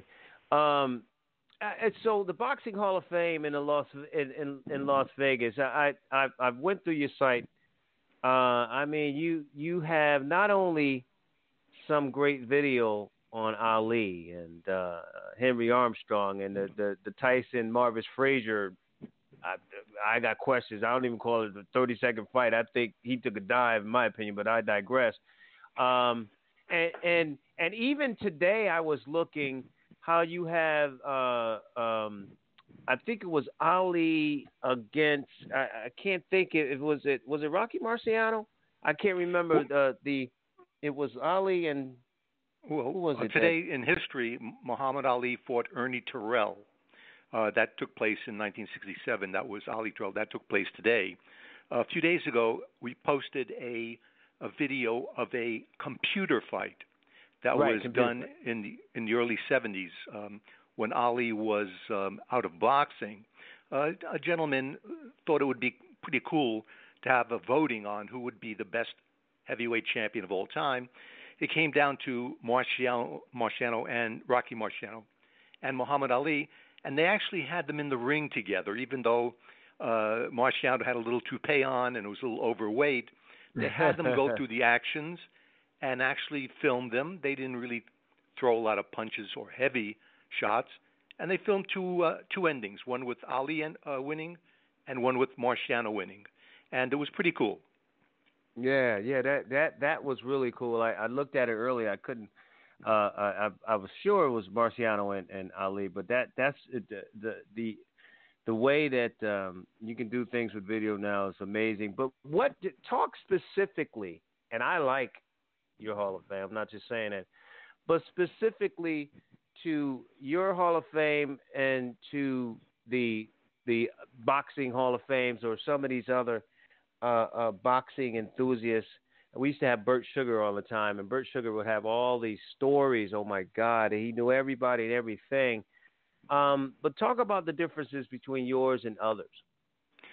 The key difference is that we organized some historians on boxing, and it was decided that boxers and only boxers would be inducted.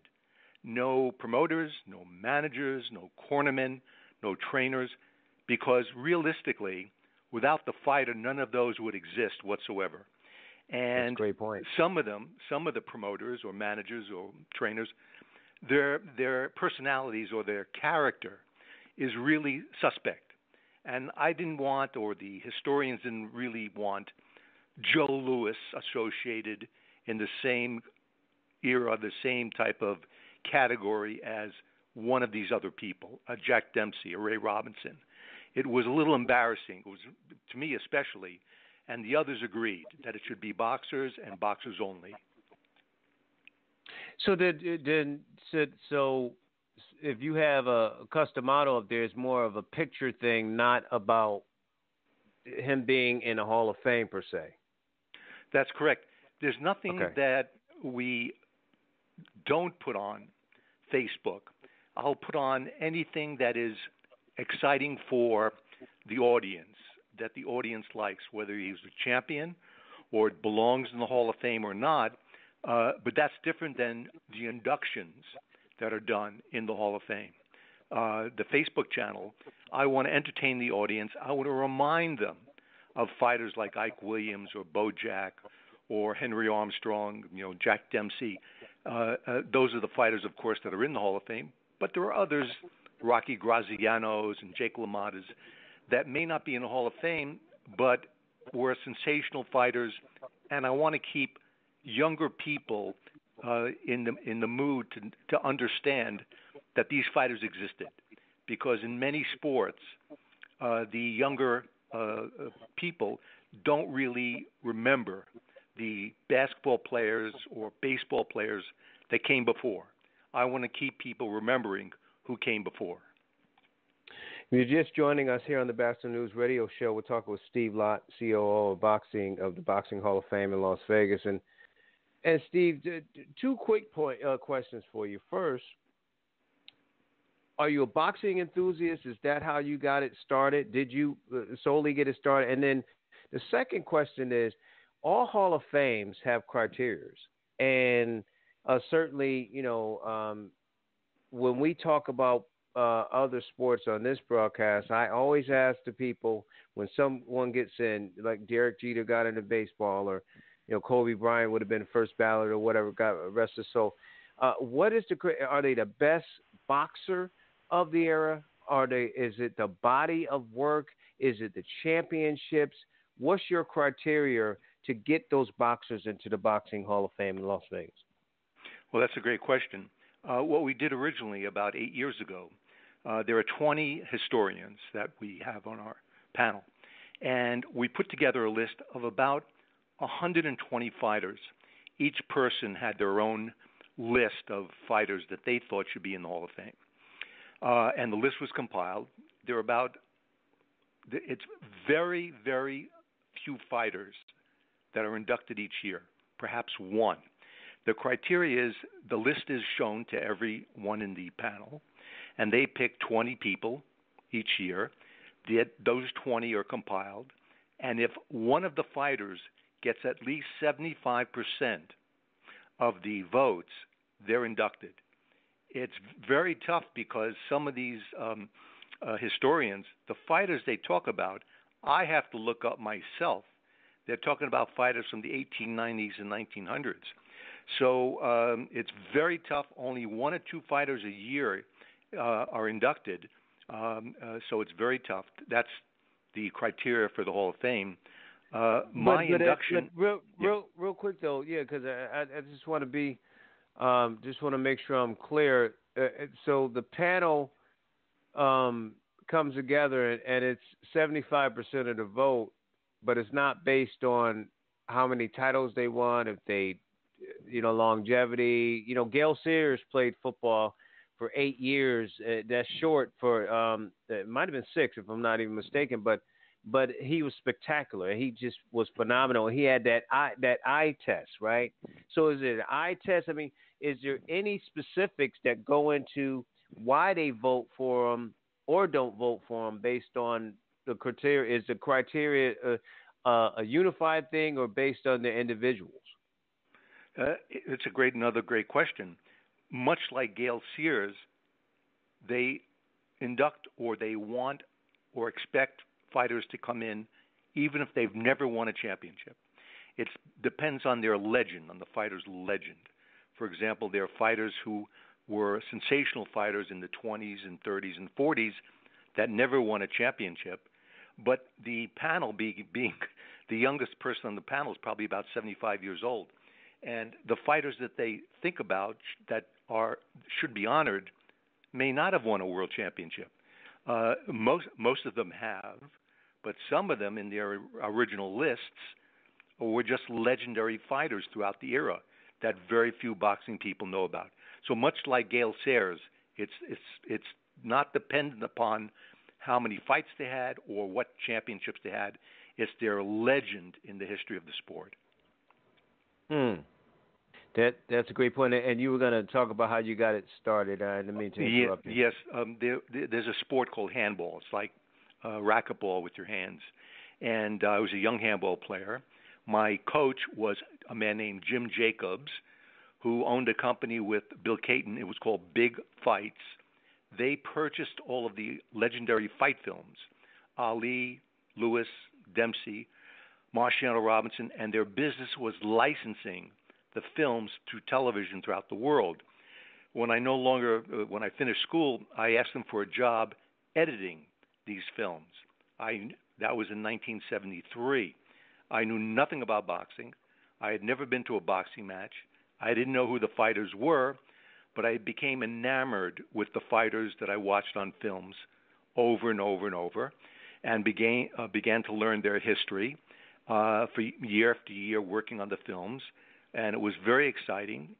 And as a bonus, they began managing fighters, and more of a bonus, I got a chance to see some of the fights. I don't know too many people still walking the planet who were in Manila to watch Ali Frazier III, but I was one of them. And to see that, to have been in those, to see 4 Ali fights, it was just a thrill to meet the fighters: Jack Dempsey, Joe Louis, Gene Tunney, Max Schmeling, Carlos Monzon, who had died, Salvador Sanchez. Some of these great fighters, to have met them and spoken with them, it'd be like meeting Mickey Mantle or Willie Mays. That type of thing, that type of incredible excitement. So it was the films, it was managing the fighters, and they got very lucky with great Puerto Rican fighters that they managed: Wilfred Benitez, a champion; Edwin Rosario, a champion. And they were funding, you mentioned earlier Customato, they were funding the training camp for Customato. And of course, in 1980, a young kid arrived up there named Mike Tyson.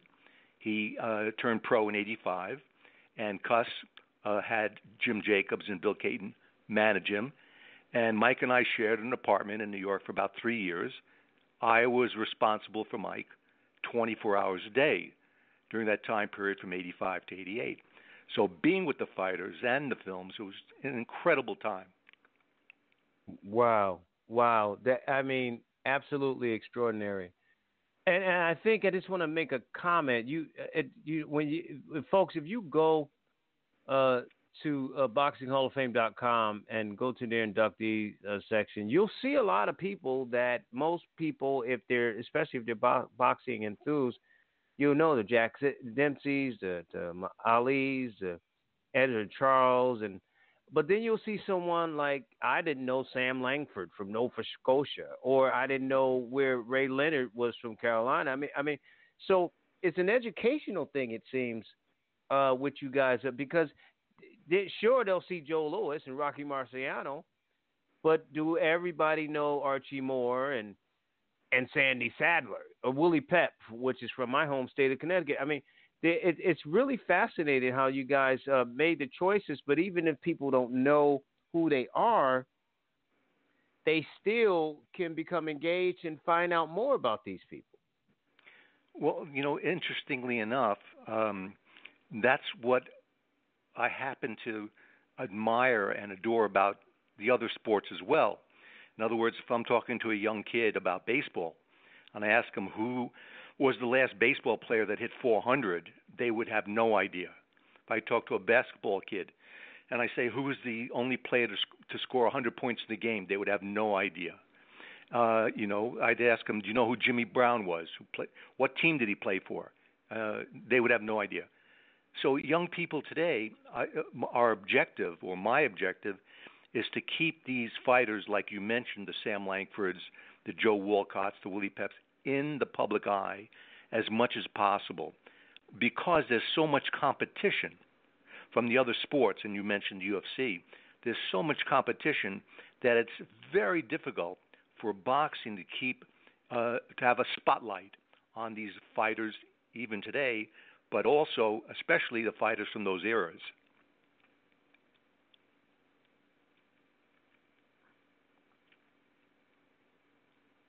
Yeah, I agree with that, and going down that road to that point, UFC and MMA has been very popular, and a lot of people are going from boxing to that. What's your thoughts and why it's been? I mean, the numbers do show that there's a rise there and a decline in boxing. What is boxing doing wrong, or what are they doing right in this instance? A great question. They did some brilliant stuff. Number one, of course, there's only one organization, UFC. So it's not like all this competition in boxing with the different promoters and different organizations that exist in boxing.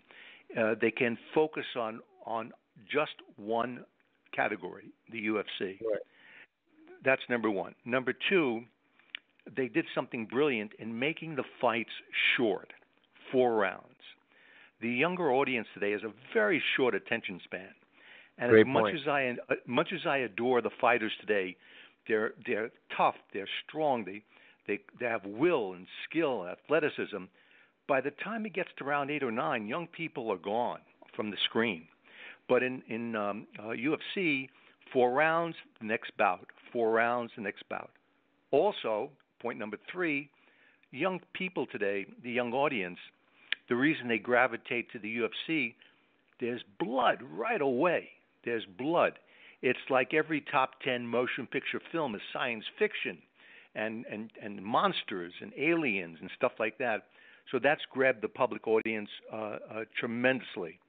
So, and the other thing they did, which was very interesting, because it's one organization, they number each UFC event, UFC number 55, UFC number 80, and it puts a stamp on each fight, on each event.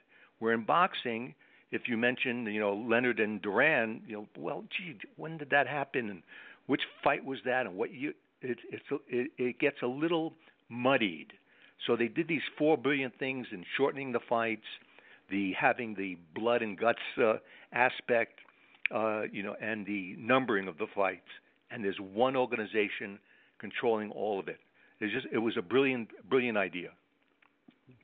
Yeah, and I think one of the biggest key I hear with sports and young people is that attention span. In all sports, it's always like we need to make it shorter and quicker, and because if you want to appeal to a new generation, you have to appeal to that attention span. So what can boxing do in the short term to raise the numbers back up to help the long term? It's going to be very difficult. In the past, promoters really had to do very little. In other words, if I had Muhammad Ali and Joe Frazier in my office, all they have to do is walk into HBO and they close the door and say, here, sign here. In this era, because of the competition boxing has with baseball and football and basketball, wrestling, and the UFC, the promoters have to spend a lot of money to get the fighters noticed, to get the fighters recognized, to get on TV, closed circuit, pay-per-view, stuff like that. But the most critical thing, the thing that would help boxing the most, is if, as much as I adore the fighters today, if they were more exciting. If there was a 240-pound Joe Frazier around today, those nights that he would fight, it would be a scene like out of the Hoosiers movie, the great Hoosiers movie, where the motion picture theater marquee said closed for the game. People would stay home, and that's if Mike Tyson was around today. You couldn't get a taxi in towns. If the fighters were more exciting, and it's not their fault, they've been taught to fight like amateurs. Box and move, box and move, box and move. If you put any of their DVDs on a TV set, turned off the sound, suspended belief that you don't know who's fighting, let me just watch the fight, there's nothing happening. But if you put Joe Frazier on, you put Mike Tyson on, you put Aaron Pryor on, you put Duran or Ray Leonard, you tell your wife, hold it, honey, I'll be in a few minutes. I want to watch the end of this. It's just different. It's not their fault. It's the way they've been taught. They have been taught to be amateurs and not explosive. The most important thing in boxing is not who the champion is who makes the most amount of money. And in the history of boxing, the most exciting fighters are the ones who made the most amount of money. The Jack Dempseys, the Joe Louis, Rocky Marcianos, Frazier, Foreman, and of course Tyson. So the excitement, if they were more exciting, if they came out winging shots like Aaron Pryor or Joe Frazier or Tyson, people would be watching. They would turn on. They would start gravitating back to boxing. But there's very few fighters like that. I think the greatest of my time, and I'm a half century old, so I'm younger, but is the middleweights. I love Marvin Hagler and Hearns and Duran. I love that era. You know, I was too young for Ali. Basically, it tell of his career, and I know, Joe Frazier had, hands of stone, and so did George Foreman. But I love the Marvin Haglers and Durans and Alexis Arguellos and those type of fighters of that era. So two final questions on this. Are there any boxers that you like that could be in that elk of what you're talking about to be exciting that you see now? And I noticed you haven't put your 2020 inductees out there yet. Any sneak peek of maybe some that will be there in your Hall of Fame? Number one, I don't know who the panel will be voting on, and of course they have to get a very high number. So that's a $1 million question. I don't know. The first part about any fighter getting to the level of excitement that the fighters of the past had, that's going to be very difficult because, having watched fighters from Jack Johnson and through the 20s, 30s, 40s, 50s, 60s, once a fighter turns pro, has an amateur career and turns pro, and begins fighting, they cannot be changed to make them more exciting.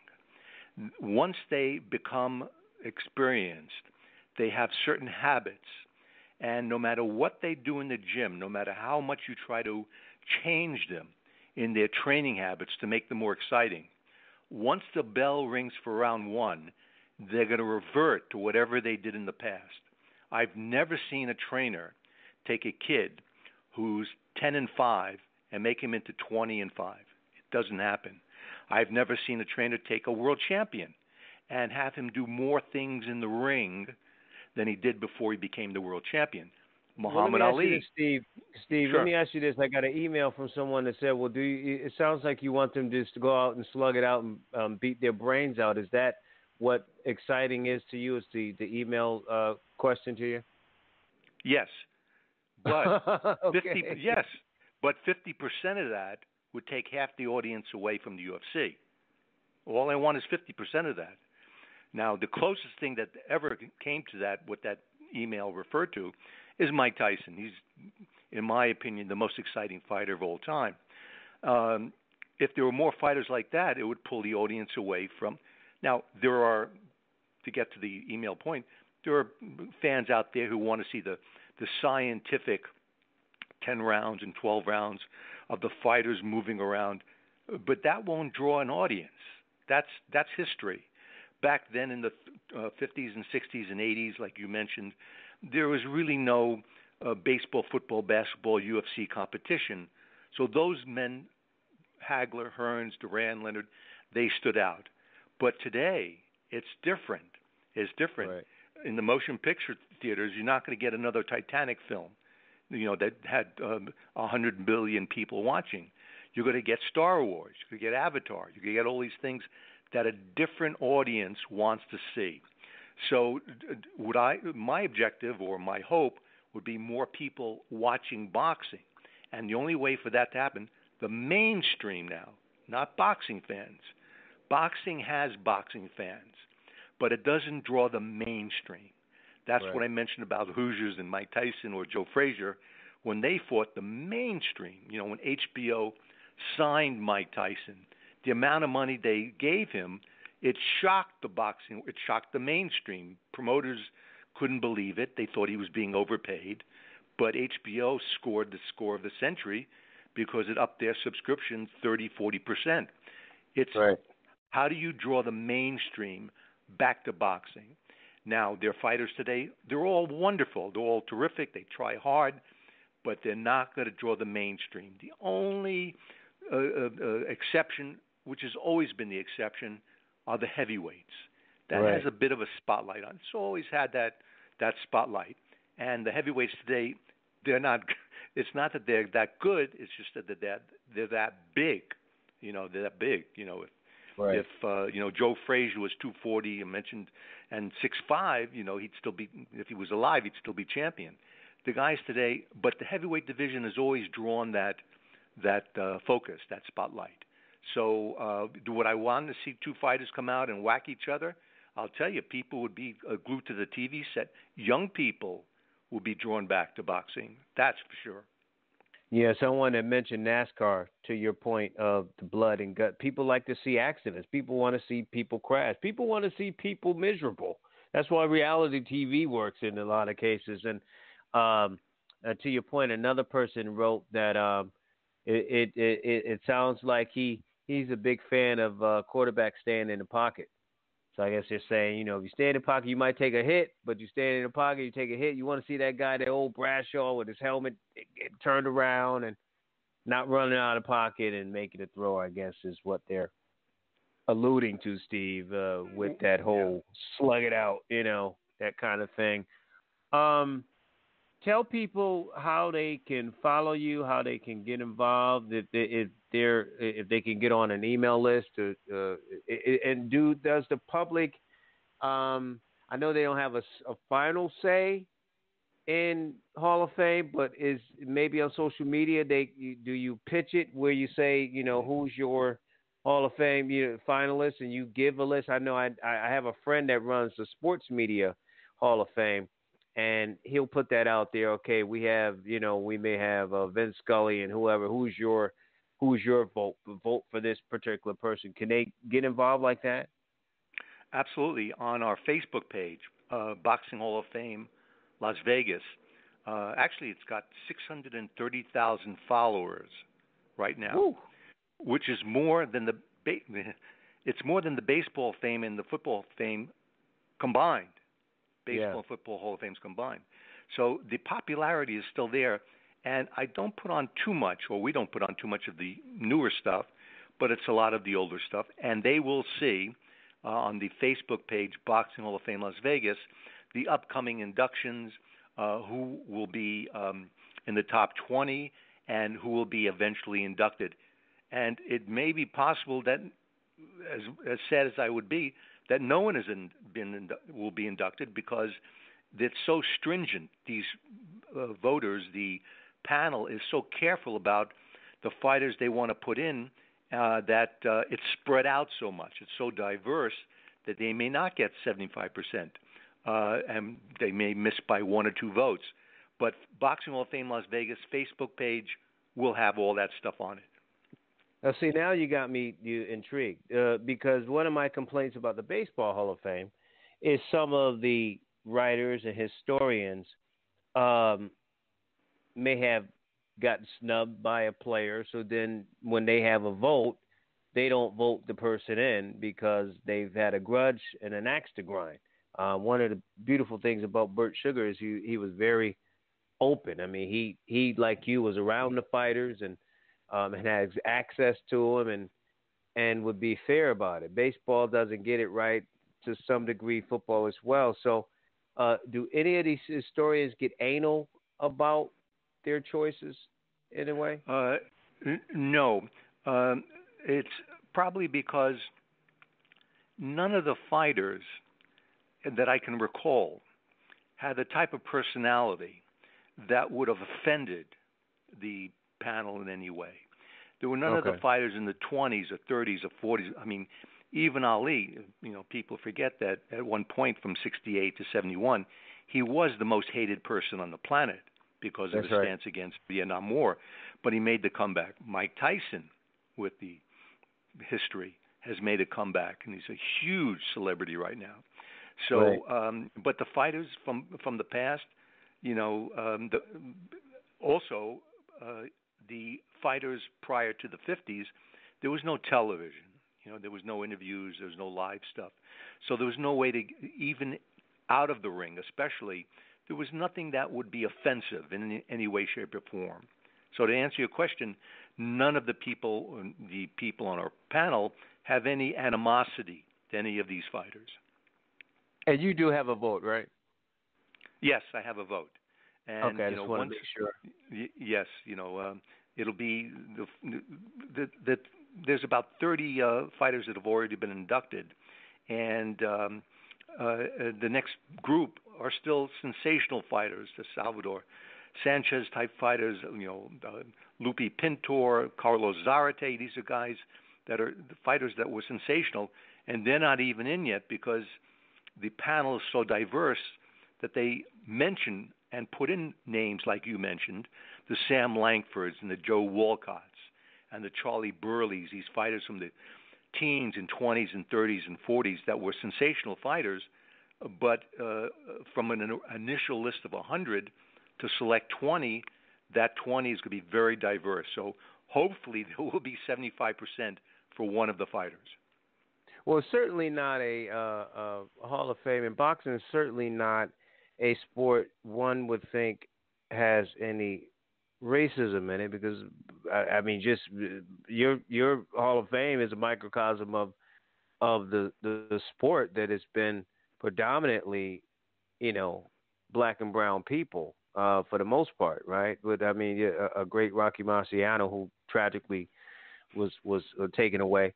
But with that diversity, is that diversity reflected in that in terms of the voting, in terms of black and brown people, white folk, Caucasians, everybody voting on that? And then the other question, because you got me going now, is when you look at, you talked about the personalities. When I say Jim Rice for the Red Sox barely got in, and one of the gripes against him is he didn't have an attitude per se, but he didn't like to do interviews and press conferences and stuff. He just wanted to do his job and go home. Same thing with Hank Aaron and some of the other guys that people thought was aloof, but they were just wanting to be. Bobby Bonds was another one. So is that what you're saying, that they were happy-go-lucky guys? They weren't avoiding the press. They wanted to be around the press. Well, two things. I don't know about the character or personalities of the voters for baseball, football, basketball. I don't know about their character or their likes or dislikes, or how or what offends them, or the personalities that they had. But the panel that we have, for some reason, none of them have a problem with the fighters' character or personalities. They're only interested in, and their focus is on, what their legend was in boxing. I've never heard any of them speak about, Muhammad Ali said this, and Roberto Duran was laughing at Wilfred Benitez after his victory over Leonard. Zero of that. They're so focused on just the legend of the fighter, what they how they stood out in the history of boxing, and that's it. Nothing about their personality. Okay, but is your panel diverse? Yes, it's diverse. Yes, and more importantly, the fighters they talk about. Like I mentioned earlier about perhaps younger athletes not knowing the history of the sports. The panel, if you ask them, what year did Joe Louis win the championship, they tell you, well, he won it, of course, he beat Jimmy Braddock, and in 1937, and the color socks he was wearing, the shoes he was wearing, how many people were in the arena, they're like, very into it, and it's stuff they love. It's stuff they love. I'd be surprised, to learn, and I don't know the answer, of the people who vote for the baseball, football, basketball Hall of Fame, if they know of the players of the 20s or 30s and what they batted, and what Lou Gehrig did, and what Hank Greenberg did. I'd like to find that out. To what extent they know. So, and that's why I was very careful about the panel. I didn't want to be embarrassed. I didn't want someone to say, you have this person on your panel, he doesn't even know when Joe Frazier fought Muhammad Ali the first time. How can you have that person? That's one thing I wanted to avoid. So they're very careful about it. That's why it's so difficult to get them all on agreement, because the fighters in the past, they were all great. The fighters today are wonderful. They may not stand out as they did in the past, but that's not because of the anything but the competition now for the viewer is so tough.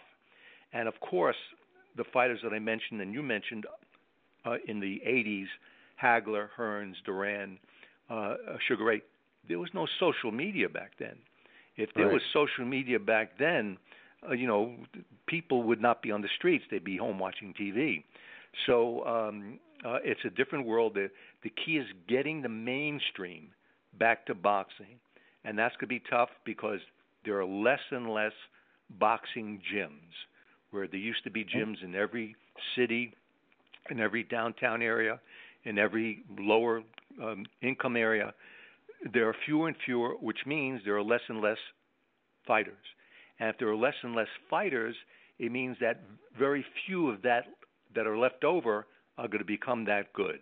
And that's why most of the fighters, especially the heavyweights, come from Europe or South America or Mexico. And but in the major cities, it's very tough to keep gyms open, and it's just less and less of those fighters coming out. Did you deliberately, and I appreciate you staying on as long as you have, did you deliberately want the age group that you have to be a part of this panel? We talked about, a baseball. I'm not picking on them. You pick any other sport, but they certainly have a lot of younger people. I know on this show we always kind of chuckle because most young people think that sports didn't start until 1979. Well, that's when ESPN started. So, so did you deliberately want to have someone even much older than I that's going to be on this panel to judge these Hall of Famers? And what happens if you run out? If there's nobody in the 2000s that are worthy, then what happens? Well, that's the way it goes.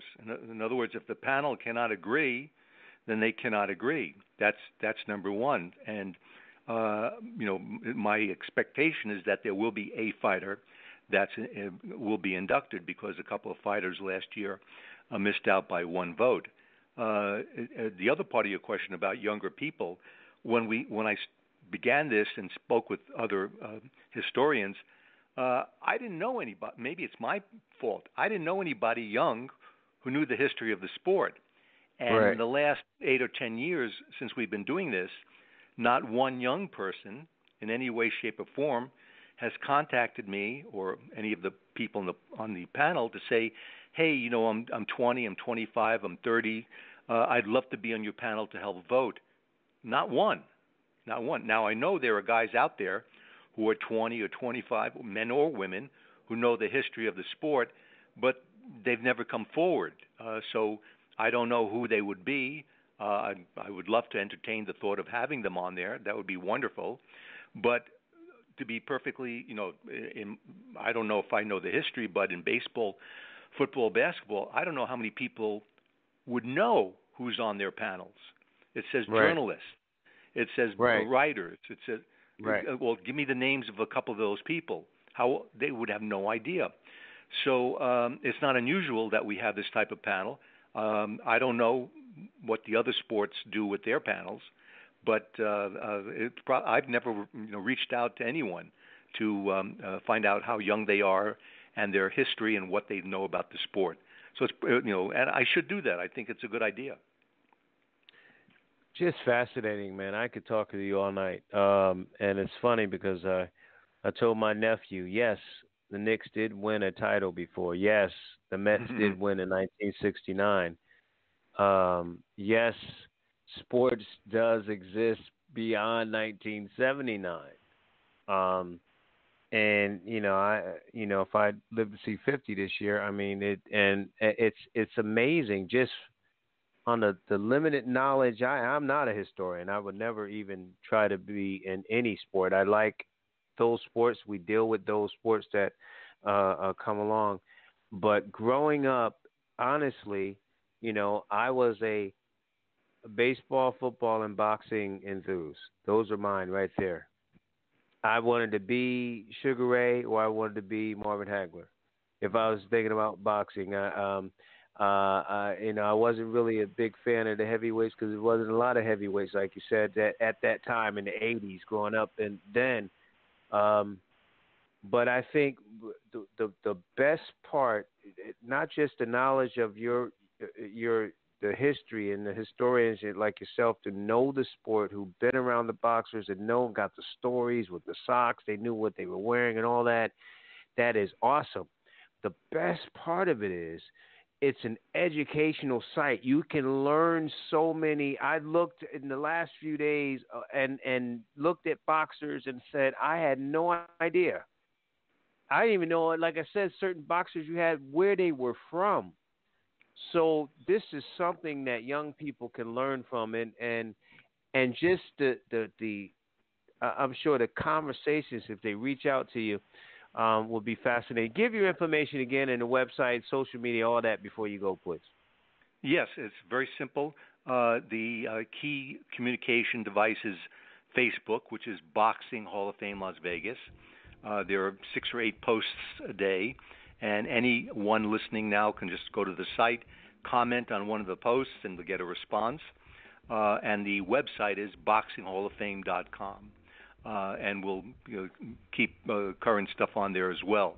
The Facebook page, as I mentioned, has about 630,000 followers, so there'll be a lot more stuff on there.